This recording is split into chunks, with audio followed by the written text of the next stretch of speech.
in Pretoria, where he's jailed. Babalondense was there. Fusimuzi Ket Matlala's evidence concluded yesterday after 2 days of questions around his multi-million rand tender and alleged payments to politicians like former Minister Bheki Cele. Matlala was also grilled about alleged infiltration of law enforcement and his links to drug cartels. Committee member Glennis Breitenbach also took time to list all of Matlala's run-ins with the law, dating back 25 years. And the problem in this country today is that people like yourself clothe yourself in the respectability of calling yourself a businessman when you are nothing but a dishonest thug. Action SA MP Darylene James also had some equally harsh words for Matlala. I put it to you, as my colleagues have said, you are not merely a business, you are in fact a criminal involved in the destruction of our communities, in the destruction of our children. The committee will now move its business back to Cape Town after being granted an extension by the National Assembly until February to conclude its inquiry. Babalondense, Eyewitness News, Pretoria. The Special Investigating Unit says the number of Gauteng Health Department officials implicated in the looting of Tembisa hospital tenders is likely to increase as investigations continue. At least 15 workers have been identified so far for allegedly facilitating the irregular awarding of contracts to dubious companies. Yesterday, Tembisa hospital employee Zechariah Chisele was arrested for allegedly receiving kickbacks from service providers between 2020 and 2023. The SIU has since recovered more than 13 million rand from Chisele, but says this amount is only a portion of the kickbacks he's believed to have received. Alfara Mushwana reports. The Special Investigating Unit has found that the total value of corrupt payments linked to officials and employees at the Gauteng Health Department and the Tembisa Hospital amounts to more than 122 million rand. The officials are said to have been involved in activities such as corruption, money laundering, collusion and rigging bids for tenders linked to the medical facility. SIU spokesperson Kaiser Khanyago says the investigation is ongoing and the unit expects to uncover more officials who played a role in looting Tembisa hospital tenders. We want to call upon the other remaining officials to bring back all the ill-gotten gains that they have received. He says the implicated officials are not only those in top management, but entry-level clerks as well. Alfa Ramshwana, Eyewitness News. The MK party says the point of its legal battle against President Cyril Ramaphosa over the changes to its executive is to uphold the rule of the law. The party and its leader, former President Jacob Zuma, approached the courts for a third time to challenge the appointment of Rose Kachalia as acting police minister and the suspension of Senzo Mchunu. These moves came after KZN Police Commissioner Nhlanhla Mkhwanazi accused Mchunu of being involved in corruption and politically interfering in the SAPS. The party is also challenging the establishment of the Matlala Commission, which has been running for over 2 months now, investigating alleged corruption in the criminal justice system.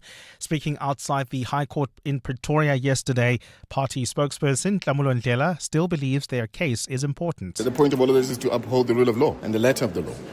We can't allow constitutional delinquency as what we've seen on the side of the president when he made that decision.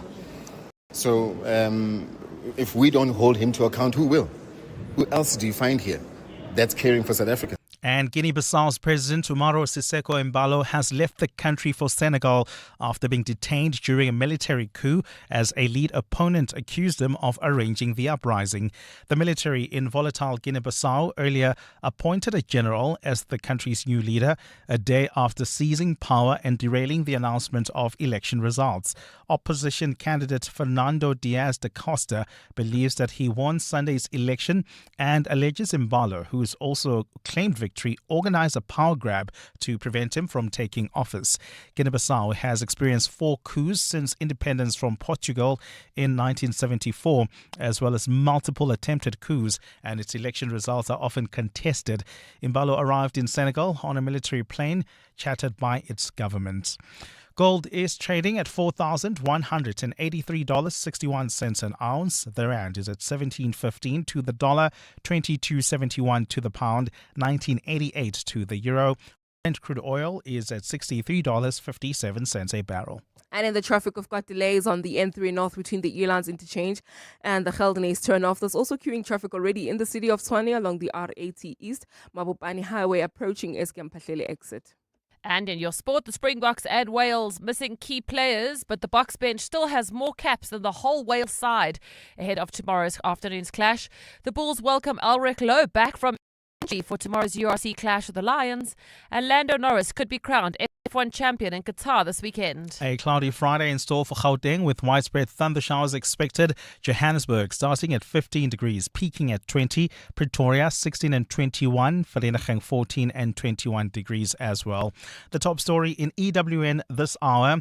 Members of Parliament's ad hoc committee investigating alleged police corruption have dismissed convicted criminal Vusmuzi Matlala as nothing more than a dishonest thug. EWN, in touch, in tune, and independent. For the latest, visit ewn.co.za or download the EWN app. This is Breakfast with Bongani Bingwa On 702. Let's walk the talk. 7 minutes after 6 o'clock, it is a Friday morning. Welcome to the show. It's the 28th of November, the year of our Lord, 2025. You feel it galloping now. You feel it racing, right? The year is just, it's not a slow little trot. I just feel like it's racing towards the finish line, right? If we've been running this 2025 marathon, I would say we are now outside the stadium. We can hear the crowds cheering us on, right? And we're giving ourselves that last push to get to the finish line. That's how I'm feeling. I wonder how you are. Has it been a good 2025? Are you feeling energized? You feel like you've grown emotionally? Do you feel that you're making decisions or capable of making different decisions? Are you more centered as a person? Have you grown intellectually? Have you read more than you have in the past? Even if it's something as simple as learning a new word, what's your new thing? What did 2025 give you? If you feel you didn't waste this year, tell us how you benefited from having been alive at such a time as this. Give us a voice note on 072 702 1702. Our menu today looks back. The jets have flown off. The delegates have gone back to their home countries to face their music and their own domestic politics. So, in the aftermath of the B20 and the G20, as the dust settles, what next? The Tshwane mayor has been on a cleanup blitz, and she has found a dirty underbelly of the capital. This is Breakfast with Bongani Bingwa On 702. Let's walk the talk. I've learned that KG will still cut me off. The year has taught you that KG will. Jonga, if I'm going on too much, he is in charge. He will still cut me off. It's a serious question. I really want to know, 2025, you didn't waste it, right, Mateo? No, I don't think any year is wasted. I think any year has got its lessons. I learned this year that I'm quite resilient. Just tells you I didn't have the easiest of years, but it was still a good year nonetheless. All right, Amo, what's your, for such a time as this, I'm alive, and I've learned this for being here in 2025? That it's okay to seek help and to say when you're not okay, to say, listen, today I'm not okay, and deal with it. Because if you don't deal with not being okay for today, you'll deal with 5 days of not being okay in the long run, and it would have been accumulated to something bigger than what you could have resolved on that one day when you were not particularly okay. So next time I ask you, are you okay? You're not going to say, I'm fine. Because Amos the classic, I'm fine. No, I'm fine. Throwing you under the bus here, am I not? My name is Bongani Bingwa. I am the host of 702 Breakfast, but of course, I've got a delightful team of colleagues with me as always.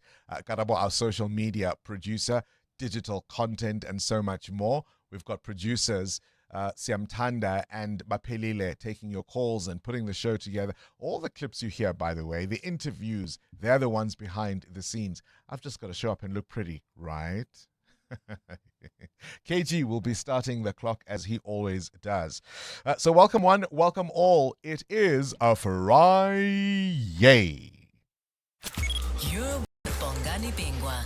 702 weekday mornings, 6 to 9 a.m. And that means a one, two, three. Here we go. It's a Friday. It's a Friday. It's a Friday. Yeah, we're getting better. We're getting better at it. We're getting better. Next year, we need to find a new song, I think. Hey? No. Keep it. No. If it ain't broke, don't fix it. Yeah, just keep the song. Find a new song. All right, we've got some serious issues to discuss on our menu today. We've invited Ismail Lagadin, who is a columnist and essayist for Business Day, but is so much more, is he not? And he will remember, because he was central and integral to those discussions around the formation of the G20 in 1999. Can the US simply uninvite us, as Donald Trump seems to suggest he can? What does that mean for the rest of the formation? Does it put it under threat entirely, or will they just make it difficult for our officials to go, kind of do a passive aggressive move and make it difficult for our delegations to get visas, flag certain politicians, cabinet ministers, CEOs, that kind of thing, to make our attendance or participation impossible? We'll speak to Ismail Lagadin about that. That's, of course, our political desk today. But I really want to get into the heart of the capital. Dr. Nasipi Moya, the mayor of Tshwane, has been on a cleanup campaign, and she has found some extraordinary things.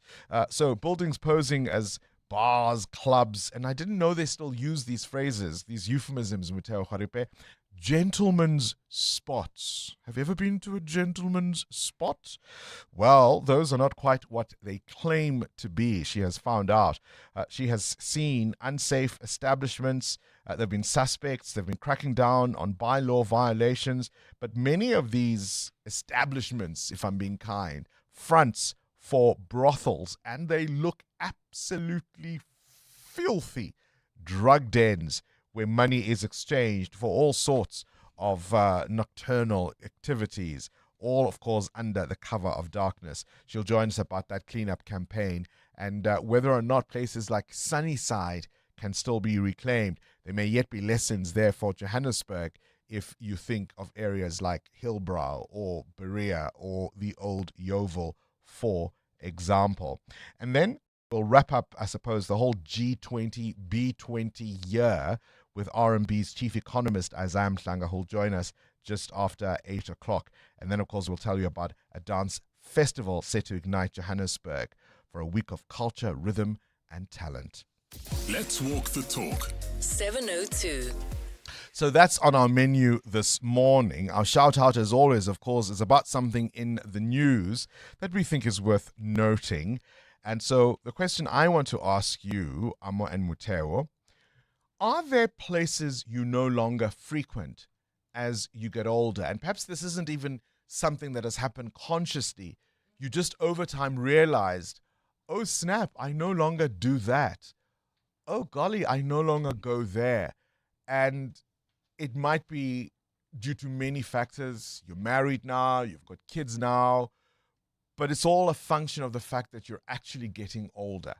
Are there things you are now reluctant to do that feel like a Herculean effort if you have to go there, if you have to agree to that? You know, try me at a dinner party during the week, for example. And that's again because of the hours that we work here on the show. Have you made lifestyle changes as you age that you probably wouldn't have thought about in your younger years?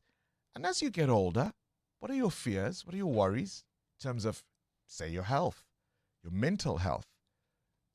What are you most concerned about as you get older? It's a deep question, I know, but we'll explain why we're asking it. Mateo, do you want to first bite at the cherry? Yeah, I mean, when I was younger, a bachelor, I'd probably have like 12 packs of beers in my fridge, and midweek I'll grab 4 when there's a Champions League game, and I'd be fine in the morning. I don't do any of that anymore because the recovery time is just not enough. So I'm getting older in that aspect, but also I'm learning to not take life too seriously as I grow older, because then that could cause the mental stress. So I've learned to let go of things far more quicker than I would have back then. Amo? I think it's just being, my biggest fear is being present but absent. especially for my children. Ooh, so you're there in body, but your mind... but my mind is just not there, and that's why if I do get an opportunity to talk about issues with people that have been on the same journey as I am, I will talk. I will ask the questions, I will seek help if need be, and if it is that I have to be alone for a couple of hours just so to recoup and be able to be present, I'll also do that. I'm learning I'm enough. I'm learning I'm enough. And so in the past, I would have agreed to invitations. I would have gone to the thing knowing that I would want to find an early exit, some kind of way to get out, because actually it's too much. My social bundles, as it were, would be depleted quite quickly. But I would agree because I need to please, because if I don't please, and now I know I'm enough. There are friends, if I never see again, I still have enormous affection for, but if I never see again, it would be okay. There are people, if I never spoke to again, it would be okay because I'm enough. I think as I get older, possibly my biggest fear is being old and poor, old and unfulfilled, old with nothing to do. I think that would be my fear. What's yours? Let us know. We'll tell you why we're asking this question coming up. Breakfast with Bongani Bingwa on 702. Let's walk the talk. Well, we, of course, have been keeping an eye on that ad hoc committee by parliamentary members investigating criminality in law enforcement. As we told you yesterday, they've been busy at Kgosi Mamburu Correctional Center, and the central figure of their questions and, I suppose, attention was the alleged tenderpreneur Vusimuzi Cat Matlala, grilled yesterday. And it was extraordinary to witness and to hear some of what he had to say. You remember he told us the day before of paying money to the former police minister Begitele. And I tell you what, the Woolies bag, the black shopping bag, has just acquired a whole new meaning. Have a listen to this exchange where Vusimuzi Cat Matlala tells MPs that it is his go-to bag in terms of giving money as he doles out to his, I suppose, he's the benefactor. So what would the recipients of the money be? The people that have to do favors for him. So 200,000 was that small change for you? No, I'm not saying that. You're not saying that. Okay. So the 200,000, and did you go to the Beverly Hills with the 200,000? Was it again in a Woolies bag, or was it in some other, maybe a Checkers or a ShopRite bag? We always operate with Woolies bag. Again? Yes. Oh, it's your favorite bag? Yes. That's the money bag. It's a money bag? Yes. Speaking there to evidence leader, Advocate Norman Ardenser. He faced some tough questions, particularly from the DA Member of Parliament, Glynis Breitenbach, who of course is a former prosecutor herself. And here they were talking about monies that Matlala claims he had to pay to make cases against him or investigations against him go away. $500,000 to a senior police official. Why didn't you report him? To who? To the police. The same police that are harassing me. Well, there are many police. I'm sure the entire police force wasn't harassing But you. there is only one national commissioner. So you paid to make your problems go away? Of course. Yeah. And I'm sad to tell you, Mr. Matlala, that is corruption. You call these payments facilitation fees. Of course. Yeah. A euphemism for corruption. Do you agree? No, I don't. I wonder if it was the word euphemism that trapped him there. But at the same time, you also have to ask yourself, is Matlala trying to play somebody who's a little bit more naive than he might actually be in real life? There was a particular exchange where they were talking about defining bribery, and he agrees that it's paying money in exchange for favors, which he then says he did, but it's not bribery when he did it. I suppose the key part of his evidence was that he became part of a power struggle within the South African Police Service. And the fight essentially was between the former minister, Bingwa, and Senzo Mchunu, and that's what he says he got caught up in. And in his mind, he is at Kgosi Mampuru because he got the shorter end of that stick.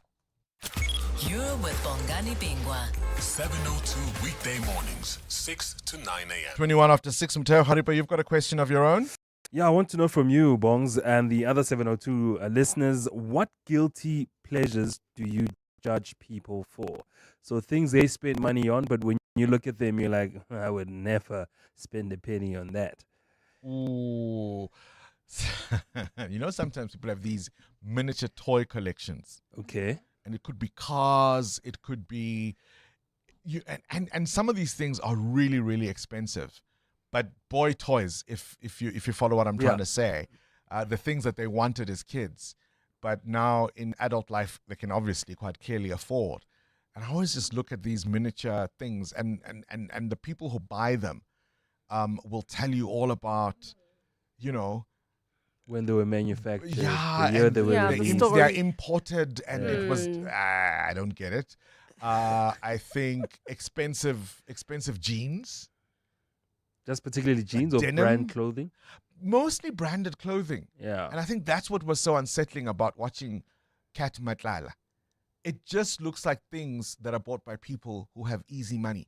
So Burberry, that's always the impression I have. Burberry is not your thing. So I wouldn't mind somebody carrying, I don't know, a Burberry bag or something understated like that. But Burberry shoes. Head to toe. And a shirt. And, you know, people will wear Louis Vuitton and then they'll have suitcases and bags and the whole luggage set, and they'll have the cap and the tracksuit. But they can afford it. It looks like You're things judging you buy with easy money. Definitely people who buy shoes, especially shoes, same brand, same type of a shoe in different colors.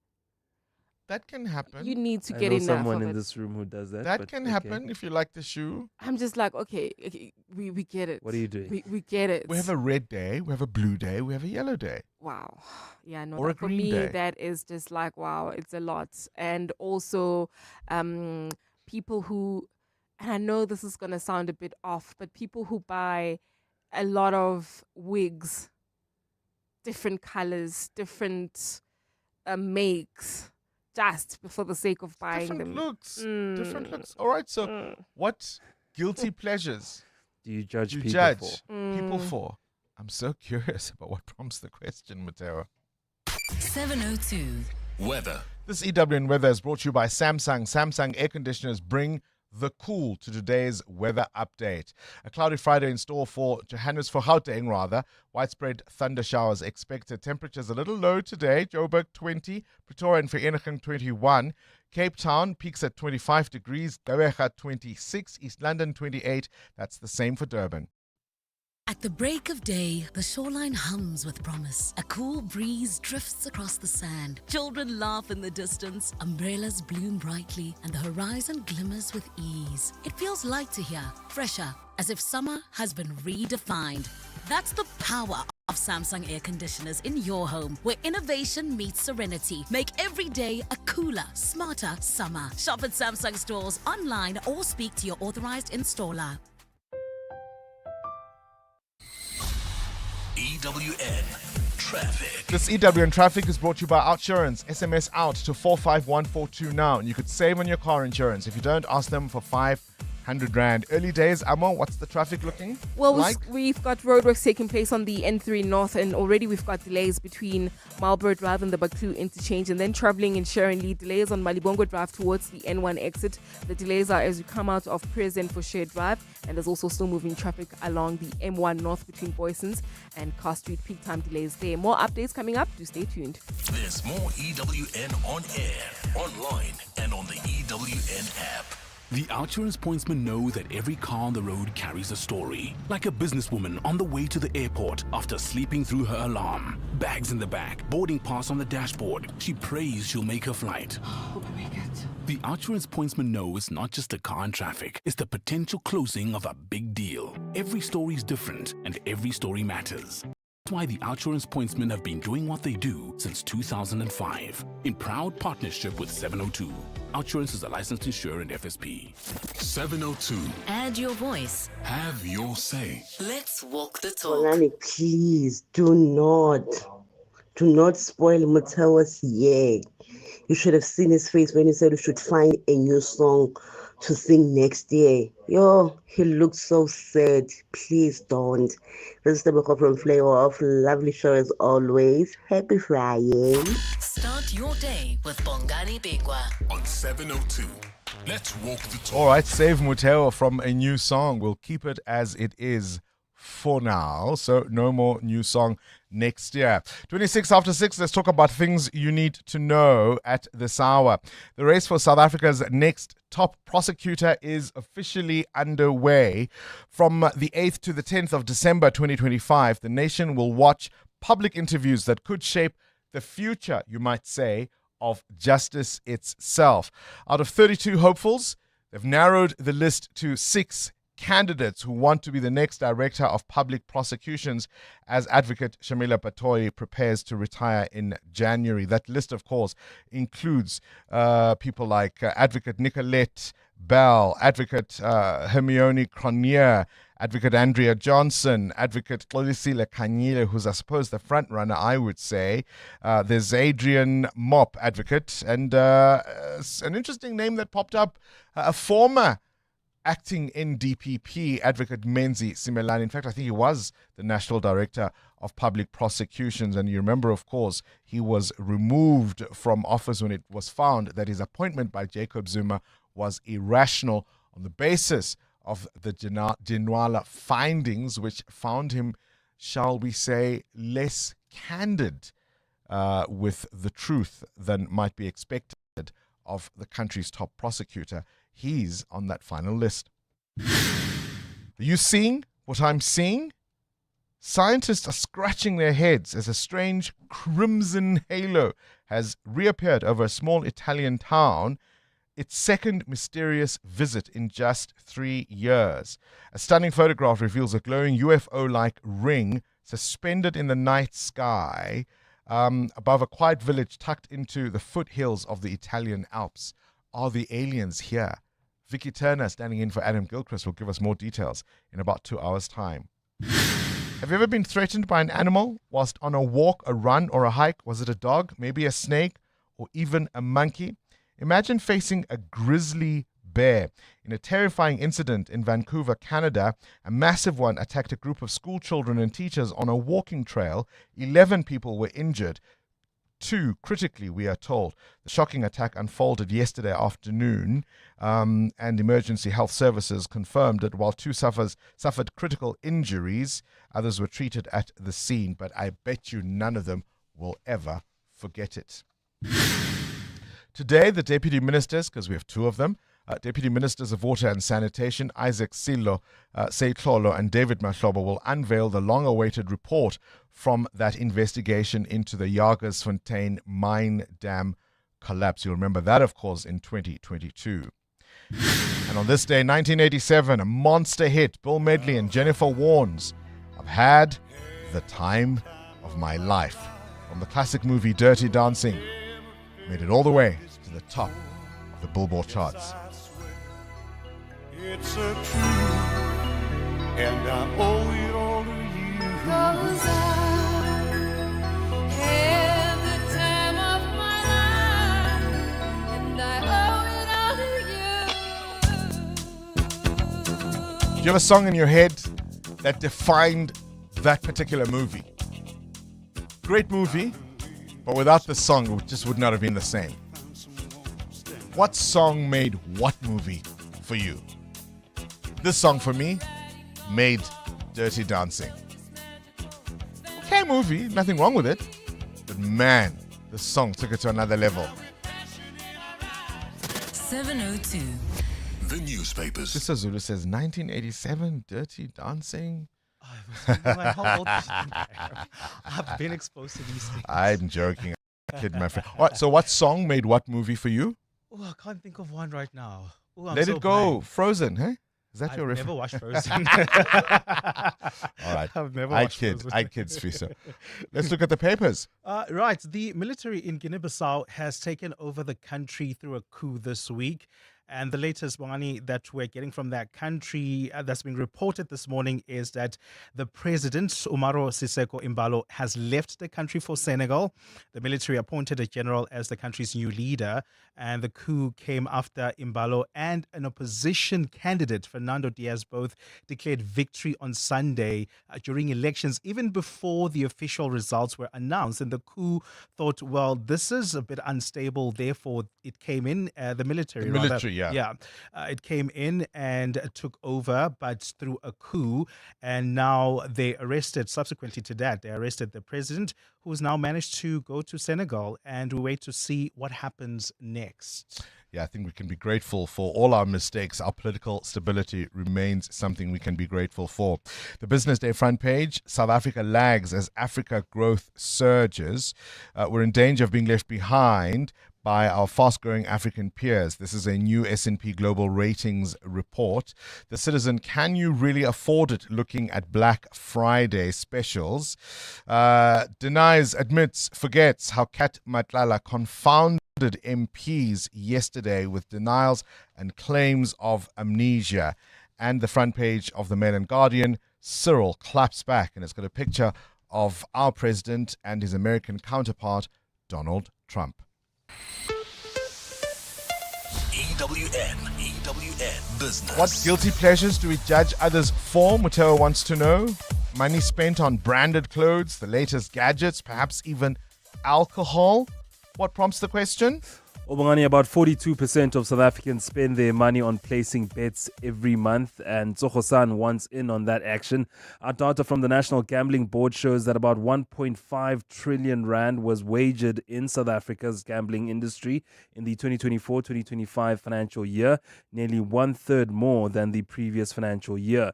Now, the gambling and online betting firm Tsogo-san is doubling down on expanding in the betting industry. The company says it will aggressively expand its online betting platforms, even strengthening its personnel, hiring more CEOs and managers in the space.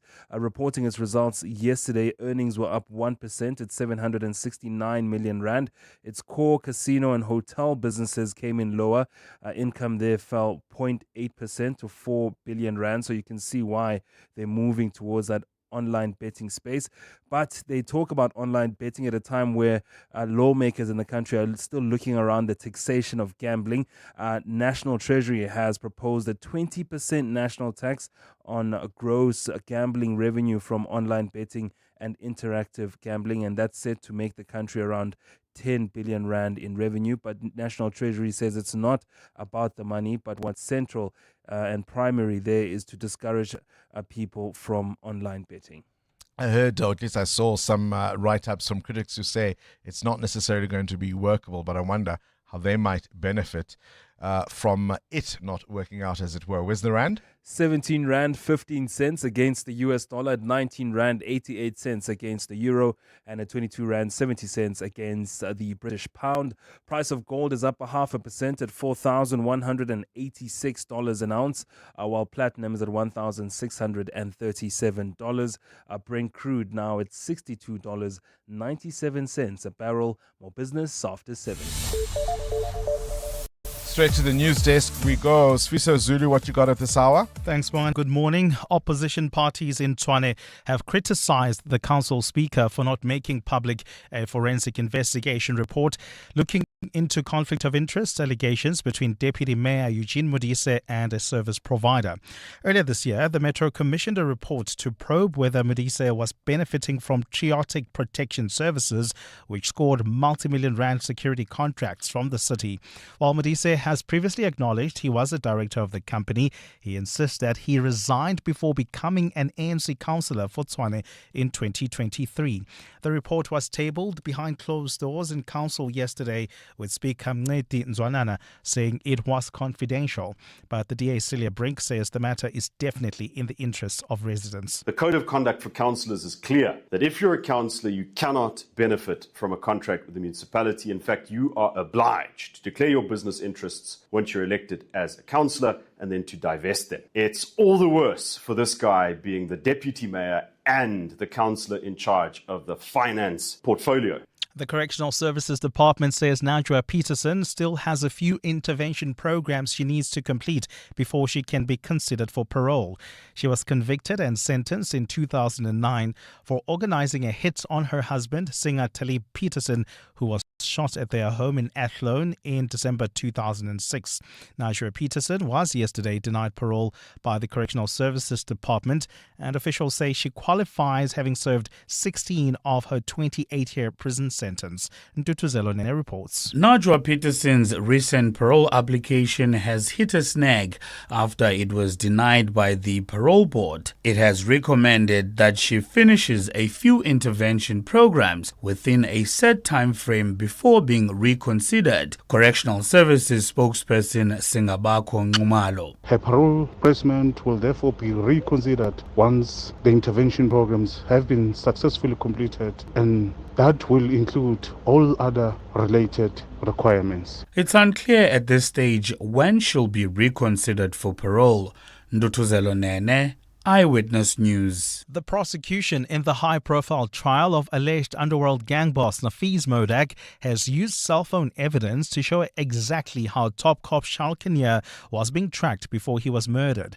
Modak and 14 others face 122 charges in the Western Cape High Court for various crimes, including Kenya's murder outside his Bishop Levy's home 5 years ago. Carlo Peterson is following the trial. State Prosecutor Greg Vormerans used screenshots taken from co-accused Zane Killian's phone to show the court the method he used to track slain top cop Lieutenant Charles Kenya. The evidence shows Killian was pinging Kenya's location before using Google Maps to do an estimated time of arrival for Kenya to get home to Bishop Levis. Modak yesterday denied Killian was sending the information to him using different aliases for his contact name.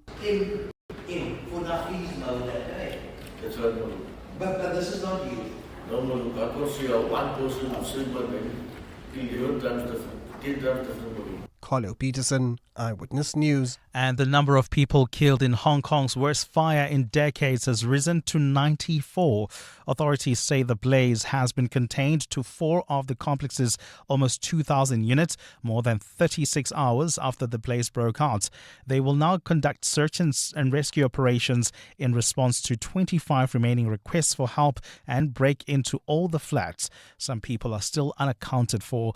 Police have begun investigating what sparked the blaze, Hong Kong's worst in almost 80 years, including the presence of bamboo scaffolding and plastic mesh wrapped around the structures as part of a major renovation. A Friday, it's going to be a partly cloudy Friday this morning with showers expected. The temperatures are at lows of 14 and 16 degrees, peaking at highs between 20 and 21. And in the traffic, we've got delays on the N3 North between Marlborough Drive and the Baku interchange. That's in the Kelvin area. Please try to avoid. You can still use the Mike 1 North through the Baku interchange towards areas like Midrand. While traveling on the M1 South, we've got an accident reported near Greyston Drive is causing delays. The top story this hour, opposition parties in the city of Tshwane have criticized the council speaker for not making public a report looking into conflict of interest allegations between the deputy mayor, Eugene Modise, and an entity.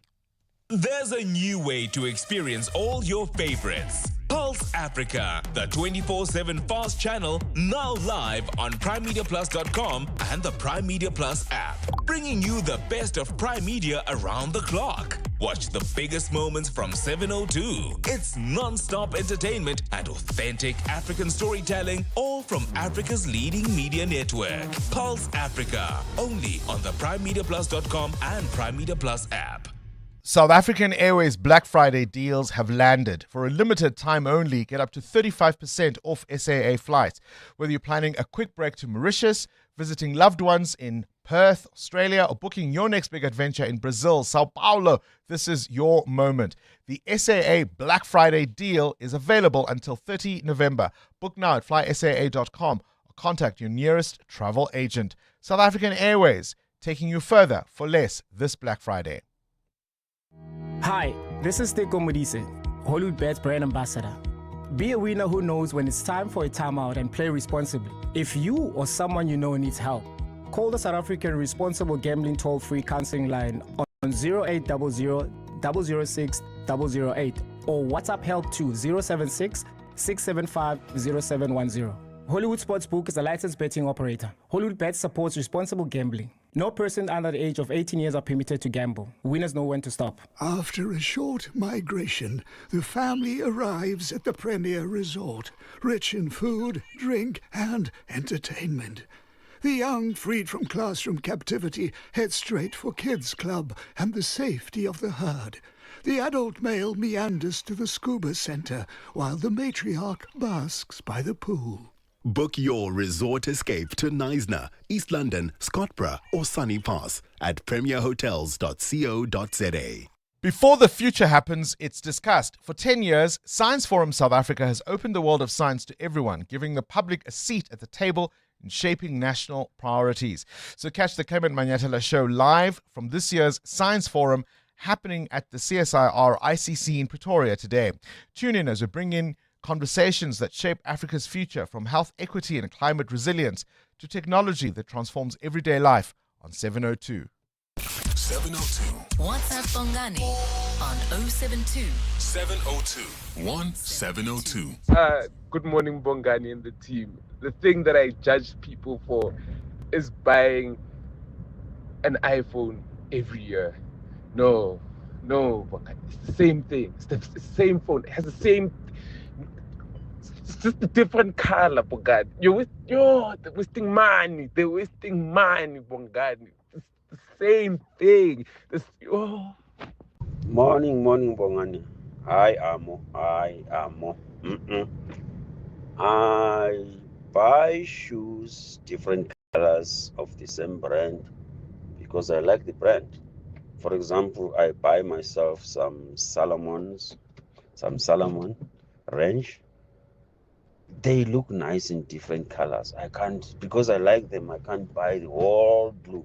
So I'll buy blue, another color, khaki, another one. Those are good brands. Though that one is a good shoe. But yeah, because of that, I buy it in different colors. I don't say that, please. Thank you, Manford Midrand. EWN Sport. Judging other people's guilty pleasures because they probably do the same with ours. Now, Cindy Paluta, what a year it has been for the Springboks. Yeah. One more of this Northern Hemisphere tour. And I get the sense that although the Welsh haven't necessarily had a great last couple of years, they will ramp up their game for this one, and we better not rest on our laurels, eh? Oh, no, I think we're going to walk this one quite easily, actually, because both sides, this test falls outside of the international window. So a lot of the top and key players have been released back to their clubs, etc. So you've got United Rugby Championship action this weekend. So a lot of the Boks are back home, etc., or with their teams. So both sides are a little depleted, and the only players to retain their place from last week in the Bok team as Khaleesi, along with Nokia, Visser, Feinberg, and Ngomazulu, Moody, Delenda, and Willemse. That's it. Yeah, those are all good you names. see, right? So, and Wales, I think also. That's our B-side. Like Wales, I think, have just gone around to like schools in the area and gone, what are you doing this weekend? Can you play? Coach Rassie Erasmus says he was forced into a 7-1 bench split. On that bench is Kobus Reinach, who will earn his 50th test cap. Erasmus reiterated that imposing themselves in the set pieces isn't their primary focus, as the selection might suggest. It's tough to decide, isn't we're going to take him on set piece dominance. Sometimes in a game you only get the first scrum in the 23rd minute, like the case was previous game, the Welsh played against the All Blacks. You can plan around trying to have scrum dominance, maybe you get a line out here and there, but apart from that, if the game goes away from you and you don't get into those physical battles, then you have to handle them in other areas as well. The Bulls are boosted by the return from injury of Elric Lowe for tomorrow's United Rugby Championship clash, the Lions at Loftus.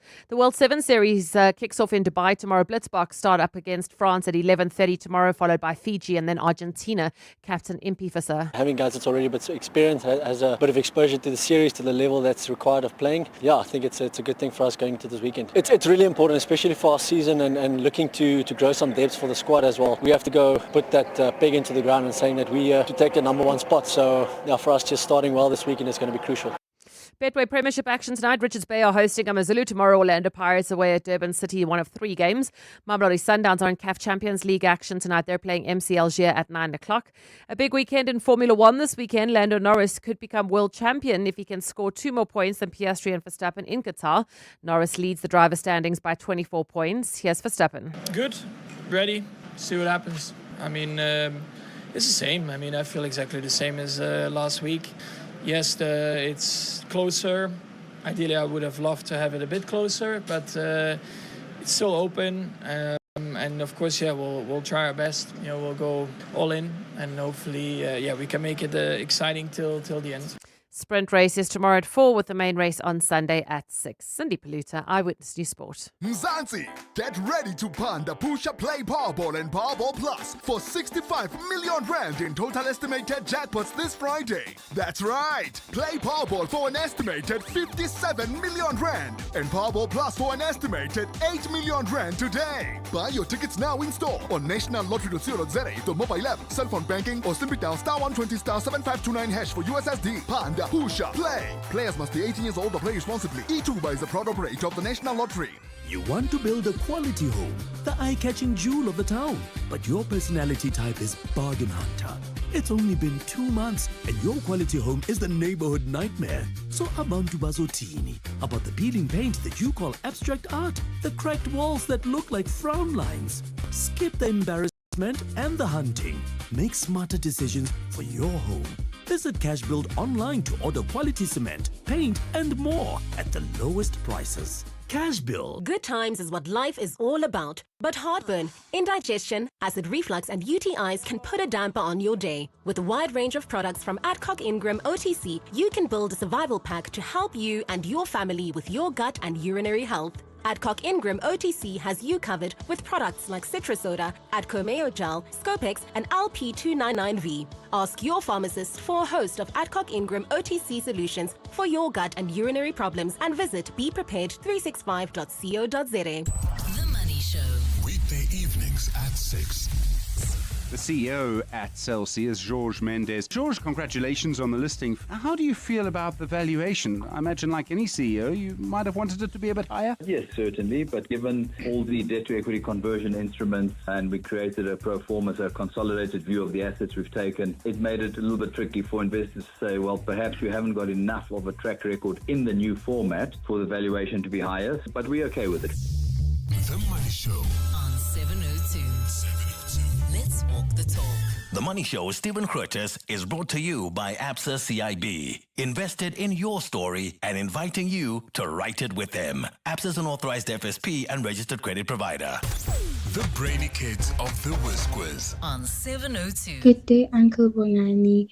My name is Tando. I'm 13 years old. I go to Future Nation School's Flair House, and when I grow up, I would like to be a neurosurgeon or a cardiologist, and I would like to play the Whiz Quiz. Thank you. Oh, the heart and the mind, Tando. Can't wait. 702. Coming up at 7:15, the big interview. EWN. All right, the CWN traffic is brought to you by South African Airways. SAA now operates 2 flights a day to Gaborone with morning and afternoon departures. Book now at flysaa.com. Roadworks on the N3 North. Amo? That's correct, Bongani, and they're causing delays between Marlborough Drive and the Baku interchange. You still can use the Mike 1 North towards areas like Midrand through the Baku interchange. If you are traveling on the Mike 1 South, we've got an accident reported right near Grayston Drive. It's causing a bit of a hold-up coming out of Marlborough Drive. Please be on the lookout there. And there's also queuing traffic on the Mike 1 North between Boysons Road and Car Street. Peak time delays there. Please be on the lookout and be patient. And if you come across anything else, we're an X at EWN Traffic. There's more EWN on air, online, and on the EWN app. Experience Joburg to Gabs with South African Airways, where comfort meets convenience. Enjoy premium service, flexible morning and afternoon departures, and the warm hospitality SAA is known for. For a limited time, return fares start from just 2,700 Rand, all-inclusive. Book by 4 December at flysaa.com. South African Airways, bringing you closer T's and C's apply. Business Outsurance are experts in business insurance for pharmacies, convenience stores, beauty salons, and more. Corney? Business Outsurance is definitely the best insurance for my business. Sold out every other insurance house. Honestly, looking at what you need, my installment came down within a day. Definitely the most professional. Switch to Business Outsurance and you could get a massive 20% discount on your business insurance premium. Visit outsurance.co.za. Switch and save today. Licensed insurer and FSP. TCs and information online. Finance and Economic Development MEC Lebogang Maile will present Gauteng's 2025 medium-term budget policy statement to the legislature on Tuesday, 2nd December 2025 at 10 a.m. MEC Maile will use the mini-budget to outline the province's economic priorities, fiscal direction, and plans to drive inclusive growth and sustainable development over the medium term. Join the conversation about public finances on Facebook and X using hashtag Gauteng MTBPS 2025. This message is brought to you by the Gauteng Provincial Government. Before the future happens, it's discussed. For 10 years, Science Forum South Africa has opened the world of science to everyone, giving the public a seat at the table in shaping national priorities. So the Clement Matlala show will be live from this year's Science Forum, happening at the CSIR ICC in Pretoria today. Tune in as we bring you conversations that'll shape Africa's future, from health equity and climate resilience to technology that transforms everyday life on 702. Who is the whizziest of them all? It's the Whiz Quiz on 702. The heart or the mind, a cardiologist or a neuroscientist? Those are the options 13-year-old Tando is considering. Tando attends at Future Nations School in Vleurhof. Tando, you've got all the time in the world to decide, hey? Yes, sir. Okay, well, I hope you're ready to play the Whiz Quiz. You feeling a little nervous? Not really. Not really. That's what we like to hear. Confidence, because we want to give away this money. Do you know what you'll spend it in? Not yet. It's Black Friday, hey?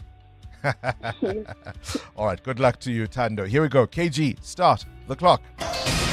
What is 16 divided by 4? 4. Correct. In which ocean are the Seychelles? Is it the Indian Ocean or is it the Arctic Ocean? Indian Ocean. Correct. True or false? The tibia is a bone in the leg. False. It's true. How many red kings are there in a deck of cards? 2. Correct. To which animal family do the fox, jackal, and coyote belong? Dog. Correct.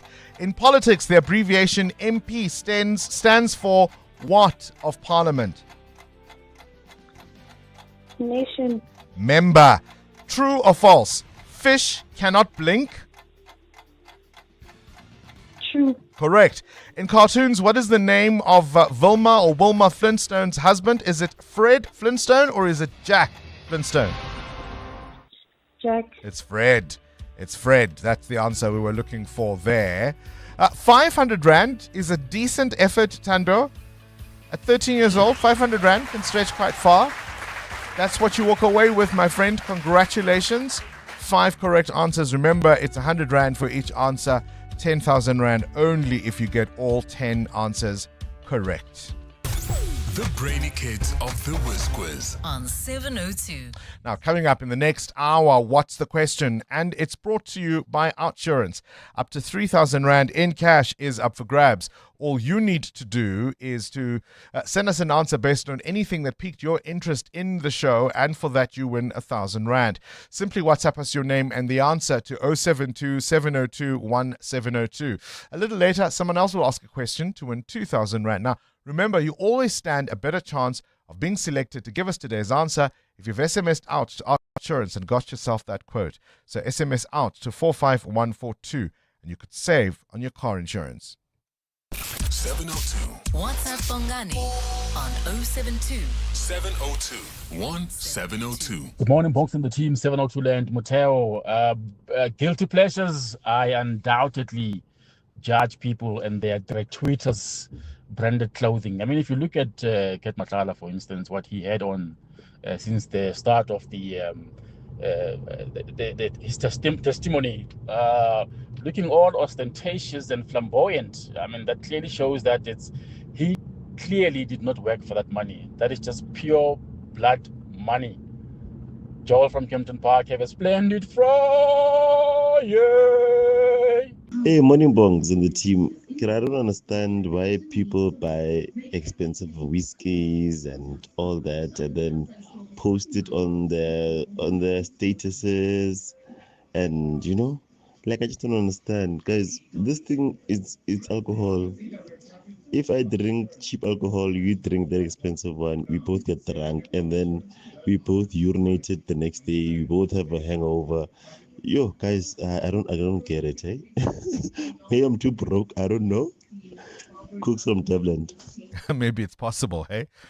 Because some of the more pricey stuff, I mean, of course, you can still get quite inebriated with it too, but some of the pricier stuff, perhaps not necessarily going to chow you or hit you as hard.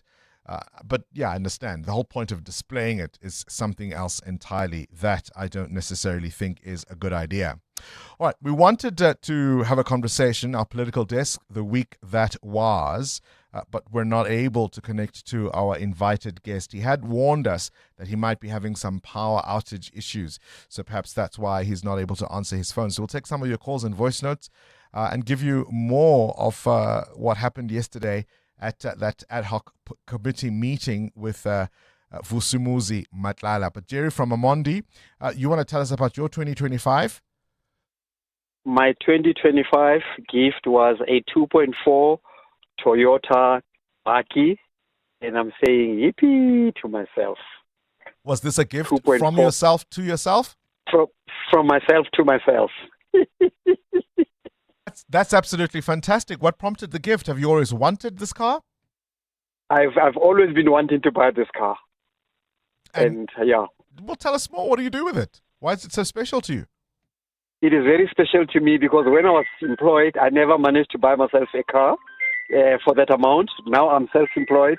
I've managed to buy myself a 2.4 diesel Toyota Baki.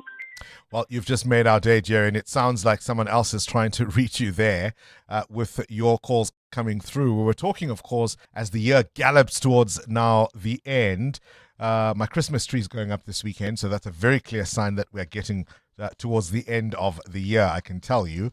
What have you learned? What was it worth being around in 2025 for?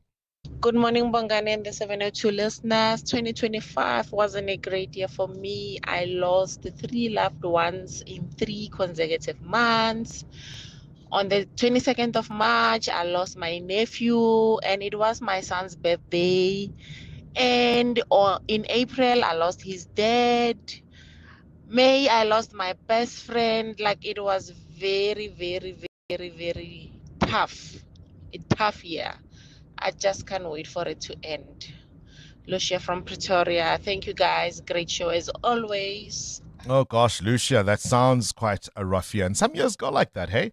Some years are those tough years where you feel that you've lost so much of who was dear to you and what was dear to you. And I suppose in that vein, the reason we were asking about things you no longer do as you age comes from this heartfelt moment, let me use that word. The actress, Dame Judi Dench, the British actress, opening up about losing her eyesight. She says her eyesight is worsening as she gets older. It was just one of those moments that caused me to reflect. Have a listen. You don't, because I can't see anymore. I've got, that thing. But we can see you. Yes, and I can see your outline, and I know you so well in your white bear scarf. Yeah. But I can't recognise anybody now. So people think, oh, get her, she's got very grand. It's because I can't see. I can't see the television, can't see to read.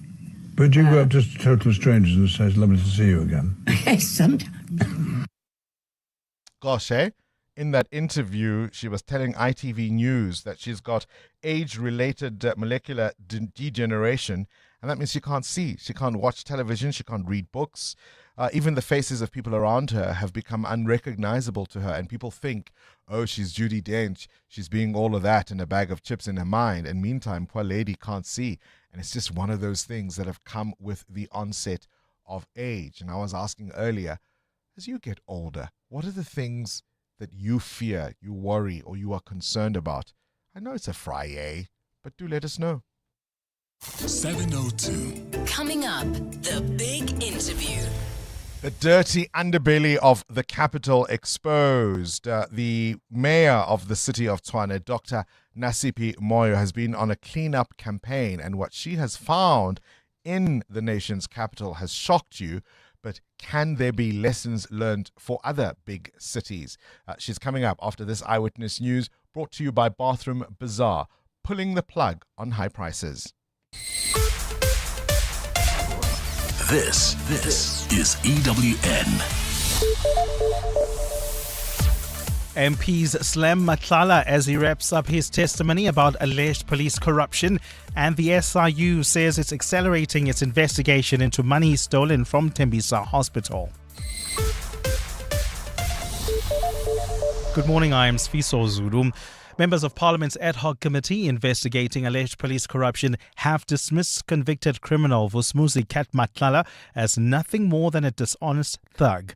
They have accused him of living a life of crime while also benefiting from political favors through his businesses, which have scored multi-million rand contracts from the police. Matlala was yesterday grilled by members of the ad hoc committee sitting at the Kgosi Mampuru Correctional Centre in Pretoria, where he's imprisoned. Babalondenze reports. Vusmuzi Kat Matlala's evidence concluded yesterday after 2 days of questions around his multi-million rand tender and alleged payments to politicians like former Minister Bheki Cele. Matlala was also grilled about alleged infiltration of law enforcement and his links to drug cartels. Committee member Glenys Breitenbach also took time to list all of Matlala's run-ins with the law, dating back 25 years. And the problem in this country today is that people like yourself clothe yourself in the respectability of calling yourself a businessman when you are nothing but a dishonest thug. Action SA MP Darylene James also had some equally harsh words for Matlala. I put it to you, as my colleagues have said, you are not merely a business, you are in fact a criminal involved in the destruction of our communities, in the destruction of our children. The committee will now move its business back to Cape Town after being granted an extension by the National Assembly until February to conclude its inquiry. Babalondense, Eyewitness News, Pretoria. President Cyril Ramaphosa's adjustments to the executive will be considered by the Pretoria High Court bench following a day of arguments brought by the MK party. The court yesterday heard the challenge by the party and its leader Jacob Zuma over Ramaphosa's decision to appoint Feroz Kachalia as acting police minister and place Senzo Mchunu on special leave. The party argues that Ramaphosa's move was unlawful and that they have also challenged the establishment of the Madlanga Commission of Inquiry that's been investigating alleged police corruption. Khomoso Modise reports. One of the arguments made by the MK party and its leader, former President Jacob Zuma, is that President Cyril Ramaphosa cannot set up a judicial commission of inquiry to investigate the allegations made by General Nhlanhla Mkhwanazi because the general made allegations against the judiciary. Zuma's lawyer, advocate Dali Mpofu. What you cannot do is to appoint the deputy head, the deputy head of the judiciary. Just like you cannot appoint the deputy head of Ekurhuleni Metro. Zuma's also taken issue with former police minister Senzo Mchunu's fate being left to the outcome of the Madlanga Commission. The Madlanga Commission must not be mistaken for the Mchunu inquiry. It is not like the Chauke inquiry that is taking place right now, chaired by Justice Nkabinde, whose function is to look into the culpability. Judgment in the matter has been reserved and the full bench will inform the parties once a decision has been made. Khomoso Modise, Eyewitness News, Pretoria. The Special Investigating Unit says the number of Gauteng Health Department officials implicated in the looting of Tembisa hospital tenders is likely to increase as investigations continue. At least 15 workers have been identified so far for allegedly facilitating the irregular awarding of contracts to dubious companies. Yesterday, Tembisa hospital employee Zechariah Chisele was arrested for allegedly receiving kickbacks from service providers between 2020 and 2023. The SIU has since recovered more than 13 million rand from Chisele, but says this amount is only a portion of the kickbacks he's believed to have received. Alfara Mushwana has more. more. The Special Investigating Unit has found that the total value of corrupt payments linked to officials and employees at the Gauteng Health Department and the Tembisa Hospital amounts to more than 122 million rand. The officials are said to have been involved in activities such as corruption, money laundering, collusion and rigging bids for tenders linked to the medical facility. SIU spokesperson Kaiser Khanyago says the investigation is ongoing and the unit expects to uncover more officials who played a role in looting Tembisa Hospital tenders. We want to call upon the other remaining officials to bring back all the ill-gotten gains that they have received. He says the implicated officials are not only those in top management, but entry-level clerks as well. Alpha Ramshwana, Eyewitness News. And Guinea-Bissau's President Umaro Siseko Embalo has left the country for Senegal after being detained during a military coup as a lead opponent accused him of arranging the uprising. The military in the volatile Guinea-Bissau earlier appointed a general as the country's new leader a day after seizing power and derailing the announcement of election results. Opposition candidate Fernando Diaz da Costa believes that he won Sunday's election and alleges Embalo, who has also claimed victory, organized a power grab to prevent him from taking office. Guinea-Bissau has experienced 4 coups since independence from Portugal in 1974, as well as multiple attempted coups, and its election results are often contested. Meanwhile, South Africa is calling for an immediate restoration of government rule in the country following another military coup in the West African nation. Presidency spokesperson Vincent Magwenya says the unconstitutional takeover must be brought to an end. In unwavering support of the African Union's principle of zero tolerance for unconstitutional changes of government, South Africa calls for the immediate restoration of the legitimate civilian government and the unhindered completion of the electoral process. Gold is trading at $4,188.56 an ounce. The rand is at 17.15 to the dollar, 22.71 to the pound, 19.88 to the euro. Brent crude oil is at $63.50 a barrel.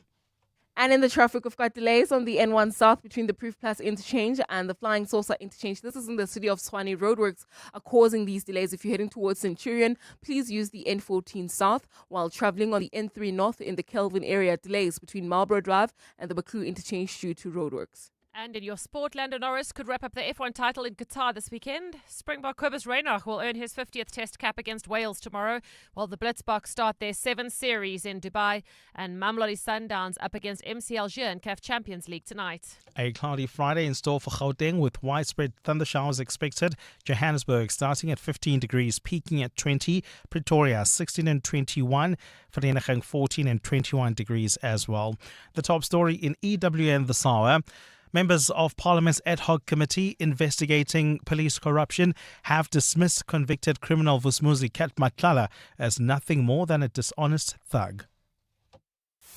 EWN, in touch, in tune and independent. For the latest, visit ewn.co.za or download the EWN app. For mind-blowing bathroom specials, come to Bathroom Bazaar. It's Black Friday week at Bathroom Bazaar. You get 15% off everything at Bathroom Bazaar and Plum Bazaar this week only. That's right, 15% off everything. Only at Bathroom Bazaar and Plum Bazaar while stocks last. Sale ends 30 November. That's P-I-Z-A-R-R-E. Come to Bathroom Bazaar. Come to Bathroom Bazaar. Pulling the plug on high prices. This is Breakfast with Bongani Bingwa on 702. Let's walk the talk.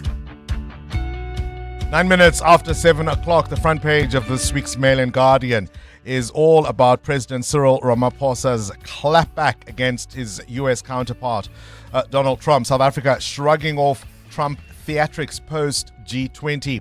South Africa's risk is not expulsion, which the G20 rules do not apply or allow, but a year of disruption that could blunt the gains of its presidency. That is how the Mail and Guardian frames it this morning. I had a listen to the former National Security Advisor of the Trump administration, the first one, John Bolton, who was arguing that even though the Republican Party has long shown near almost religious devotion to Donald Trump, he's saying his hold is now starting to weaken. So whether or not that agenda will be fulfilled remains an open question. Trump is never going to be normal. He is an aberration, and thank God for that. But I think the diminution of Trump's power, the loss of his ability to intimidate Republicans has already begun with the results of the 2025 election. I think Republicans were shocked. It's true they're not full elections like we will have in 2026. You have to be somewhat careful in drawing your conclusions. But other things that are happening in addition to the elections earlier this month, the rejection by Republican senators of Trump's call to end the filibuster, the opposition to the mid-cycle redistricting effort that a number of Republican parties in the states have undertaken, and then the incredible revolt by the MAGA base itself on the Jeffrey Epstein scandal. I think we're at the point where Trump is now on the downhill slope. Vincent Magwenya, the president's spokesperson, said yesterday that the threat not to invite South Africa to the G20 next year could destabilize the group. This is audio courtesy of Newsroom Africa. Well, his action is actually threatening to collapse the G20 because it goes against the values and the principles of the G20. South Africa is one of the founding members of the G20. It will require consensus amongst the members to either uninvite a country or invite a country. You will recall in 2022 there were attempts to remove Russia. Those attempts did not succeed because they couldn't find consensus. Equally now, we doubt that, in fact, not that we doubt, President Trump will not find any consensus around uninviting South Africa. Bringing things back home, the members of parliament in that ad hoc committee investigating police corruption really had a tough time of it with the tenderpreneur Vusumuzi Matlala yesterday facing some tough questioning. But perhaps there was a moment, and I don't know if it's a light one or not, you decide.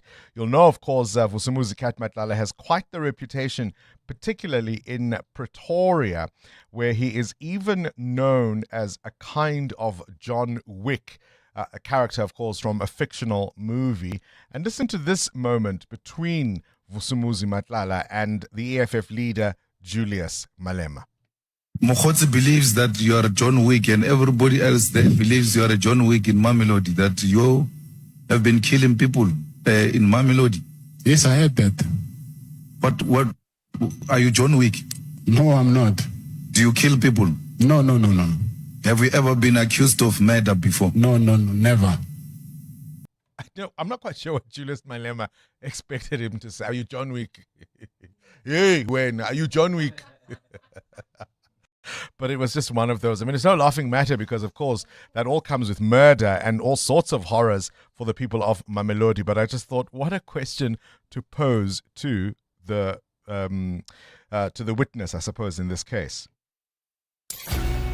This is Breakfast with Bongani Bingwa on 702. Let's walk the talk. 13 after 7, what you need to know at this hour, and I suppose in a move that underscores the gravity of its mandate, President Cyril Ramaphosa has granted the Madlanga Commission additional time to deliver its interim and final reports. They're, of course, looking at alleged improprieties within our criminal justice system.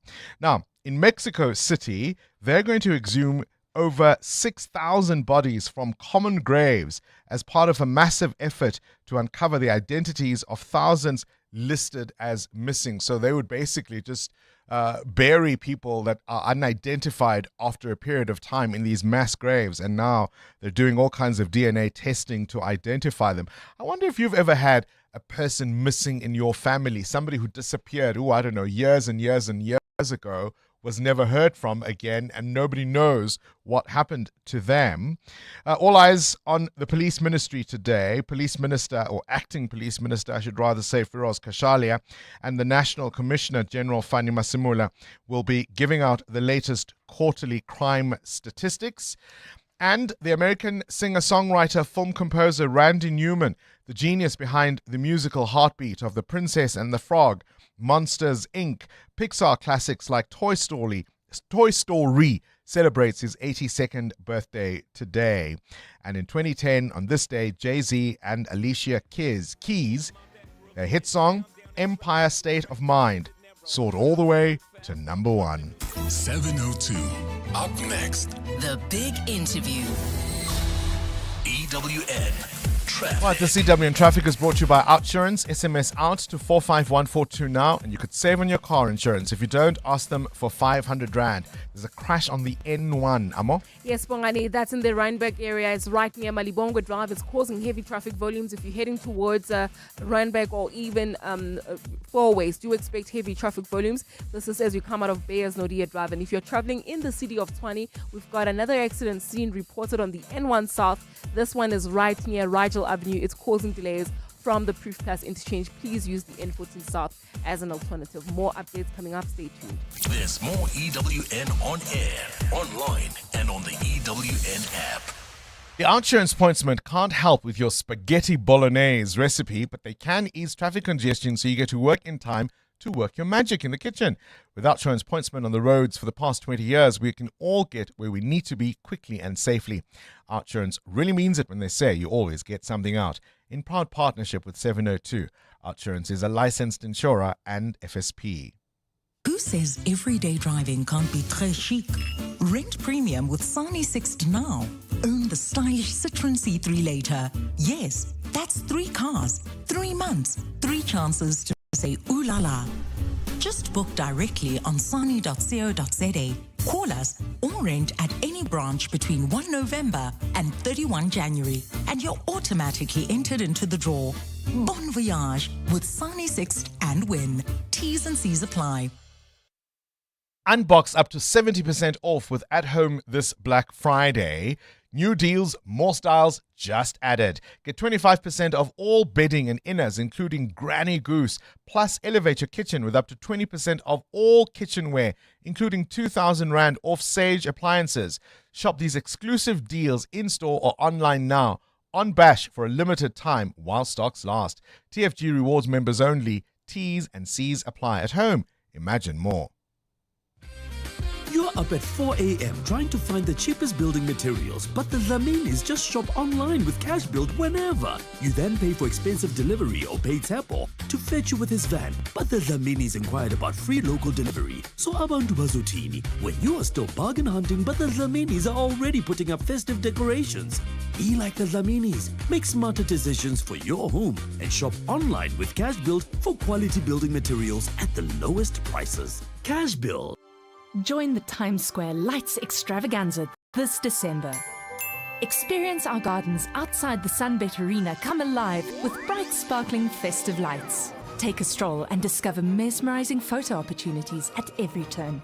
After that, grab a bite and drink in the Times Square festive atmosphere. Bring your friends and family and enjoy the Times Square Lights Extravaganza this December. Experience our gardens come alive with bright, sparkling, festive lights. Brilliant ideas are born every day across Africa. To become breakthroughs, they need the right home. Wits University is answering that call with the Wits BioHub, Africa's first fully integrated bedside to bench to breakthrough campus. Catch 702 in conversation with Wits University on 702 Drive with John Perlman on Tuesday, 2nd December, as we discuss the groundbreaking Wits BioHub with Professor Glenda Gray. Tune in to learn about this 28,000 square meters of world-class science working to turn discovery into impact for good. Don't miss it on 702. 702. The big interview with Bongani Bingwa. 19 after 7. Let's talk about our capital at this moment. The inner city has been buzzing all week, not from nightlife as you might expect, but from a major clean-up blitz led by the Tshwane Mayor, Dr. Nasipi Moya. Several buildings posing as bars, clubs, and I've been saying this all morning, I didn't even know they used these euphemisms anymore. Gentlemen's spots. When last were you at a gentleman's spot, KG? Well, all of these have been shut down after being exposed as nothing more than fronts for brothels, human trafficking rings, and all sorts of illegal and murky activity. City teams have been moving through the CBD, closing unsafe establishments, arresting suspects, and cracking down on bylaw violations that have long been ignored. So, if Sunnyside can be cleaned up, perhaps there may be lessons for other big cities. Think Yeovil, think Hillbrow in Johannesburg. Dr. Moya joins us now on the line. A pleasure to have you on our program, Mayor. Thank you for your time. Morning, Bongani, and morning to your listeners as well. Thank you for having me. All right. I mean, obviously, we have had all sorts of reasons in recent weeks to clean up our cities, particularly in Gauteng. But what prompted you to go on this drive? We started earlier in the year, Bongani, when we launched the Reclaim Our City program. But we've been doing this, block by block, and it feels just slow. The pace is slow, and we were not hitting where we were worried about. I mean, Ipindombi is a symbol of the chaos in the CBD. And we kept going to this establishment and we're trying to understand what is the business in that block, because that block seemed to have been taken by these Chinese official or Chinese nationals, and they have these gentlemen's bars or sports bars. And so this time around, it's just one of those things I personally could not ignore anymore. I've been to Ipindombi a couple of times, and my colleagues have been there a couple of times. They would tell me, no, we issued a notice. I just could not ignore that anymore, and it seems my instinct was correct. If I may just come in there, Dr. Moya, just to explain to our listeners, Ipindombi is a well-known night spot, I suppose. Yeah, and it's been there for, I think, more than 20 years, as I'm told. So what were you being told about the place, and what necessitated you going there on a raid? So Ipindombi is just a walking distance from my office.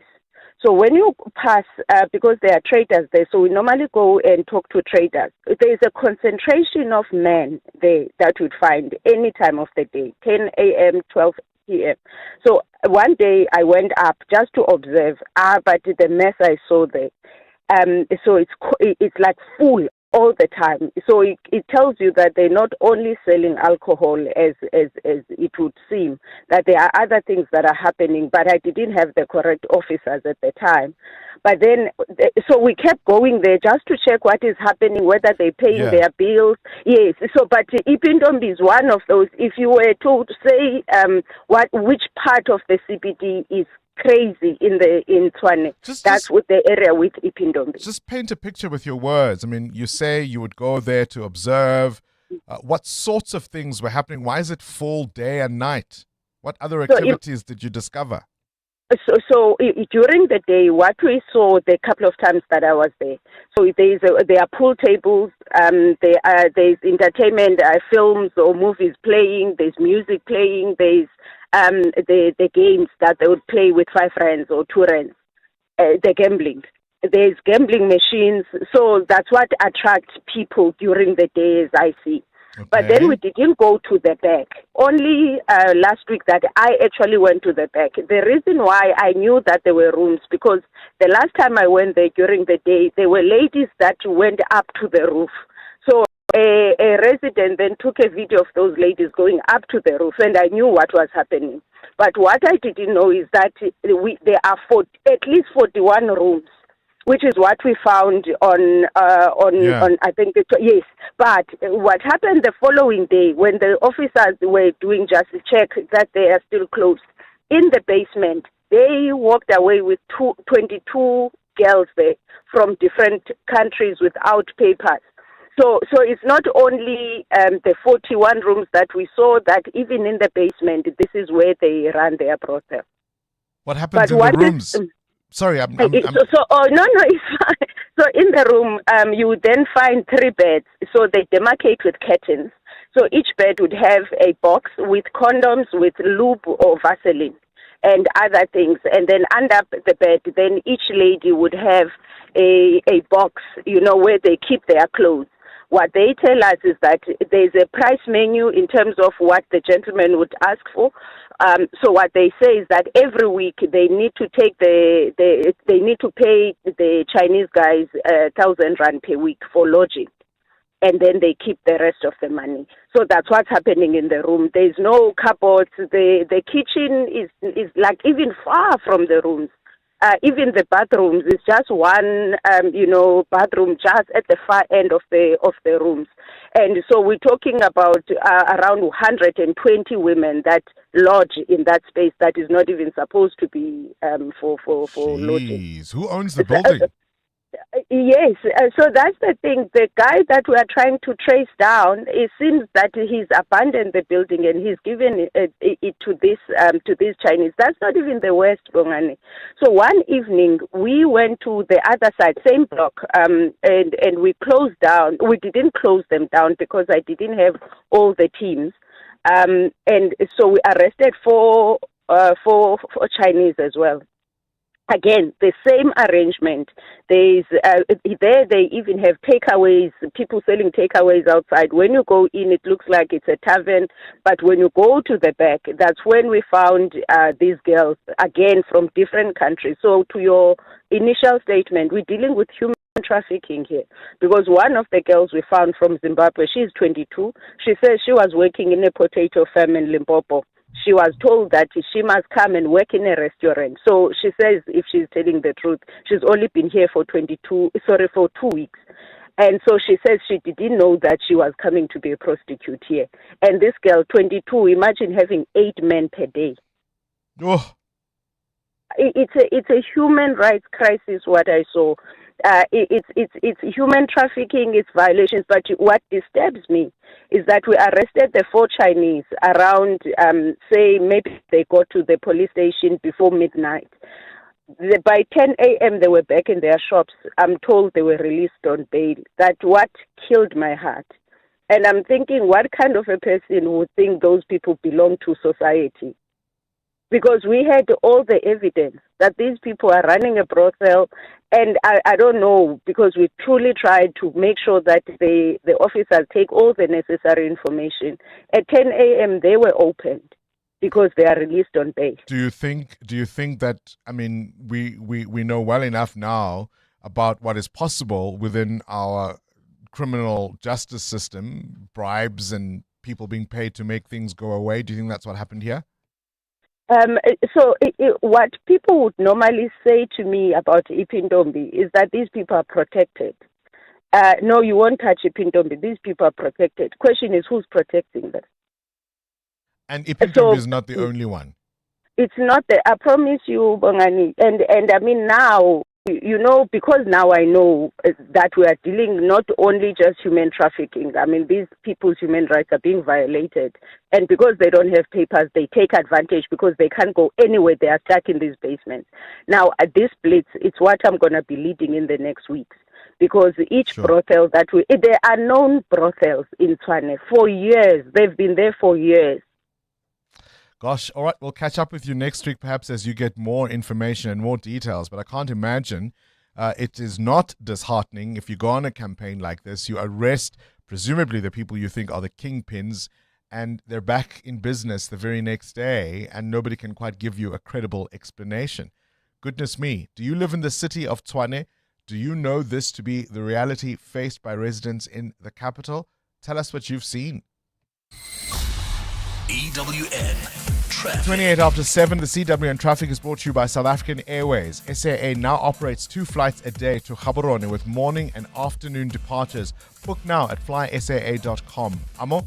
Bongani, in the city of Tshwane, we've got delays on the N1 South. An accident reported right after the Proof Plus interchange. Delays coming out of Sifakomaga to exit. There's also queuing traffic on the N4 West approaching the Proof Plus interchange. Do expect delays there. More updates coming up. Stay tuned. There's more EWN on air, online, and on the EWN app. Experience Johannesburg to Gabs, Joburg to Gaborone with South African Airways, where comfort meets convenience, premium service, flexible morning and afternoon departures, and that warm hospitality SAA is known for. For a limited time, return fares start from just 2,700 Rand all-inclusive. Book by 4 December at flysaa.com. South African Airways, bringing you closer. T's and C's apply. EWN Business. All right, Mateo Khalifa, business news. Cell C plays now with the big boys as it lists on the JSE. This business report, of course, proudly sponsored by GIC. Through infrastructure-related projects, GIC sets a better standard of living. GIC, changing lives. Yeah, the Johannesburg Stock Exchange has welcomed Cell C to its main board. The company will trade under the code CCD. 24 years after it first launched, mobile operator Cell C has finally listed on the Johannesburg Stock Exchange. It opened with a price of 27 Rand a share, hitting 27 Rand 50 at the close of trade. Its market capitalization now valued at around 9 billion Rand. Its previous parent company, Blue Label, had wanted that to be at around 12 billion Rand, so still a lot of work to do. By the market close, about 252,000 shares had exchanged hands, valued at nearly 7 million Rand. The move also adds to the JSE's growing pipeline of new listings and signals fresh activity in the telecom sector. We do know how the JSE has battled with delistings, especially this year. All right, let's talk about the markets. Where's the Rand? Well, the Rand is still quite in a good position. The market's not so much. The all share was down 1,294 points yesterday. The Rand at this hour, 17 Rand 16 against the US dollar, 19 Rand 88 against the euro, and at 22 Rand 70 cents against the British pound. Price of gold at $4,182 an ounce, or platinum is up more than 1% at $1,637. Brent crude at $63.06 a barrel. More business after 8. Change requires skill, an agile body to fill the gaps. But real change moves collaboratively, progressively, enabling, because it knows what to do and how to improve the lives of the deserving. Through infrastructure-related projects, GIC actively brings change for the better, because real change sets a standard of living, of being. GIC, changing lives.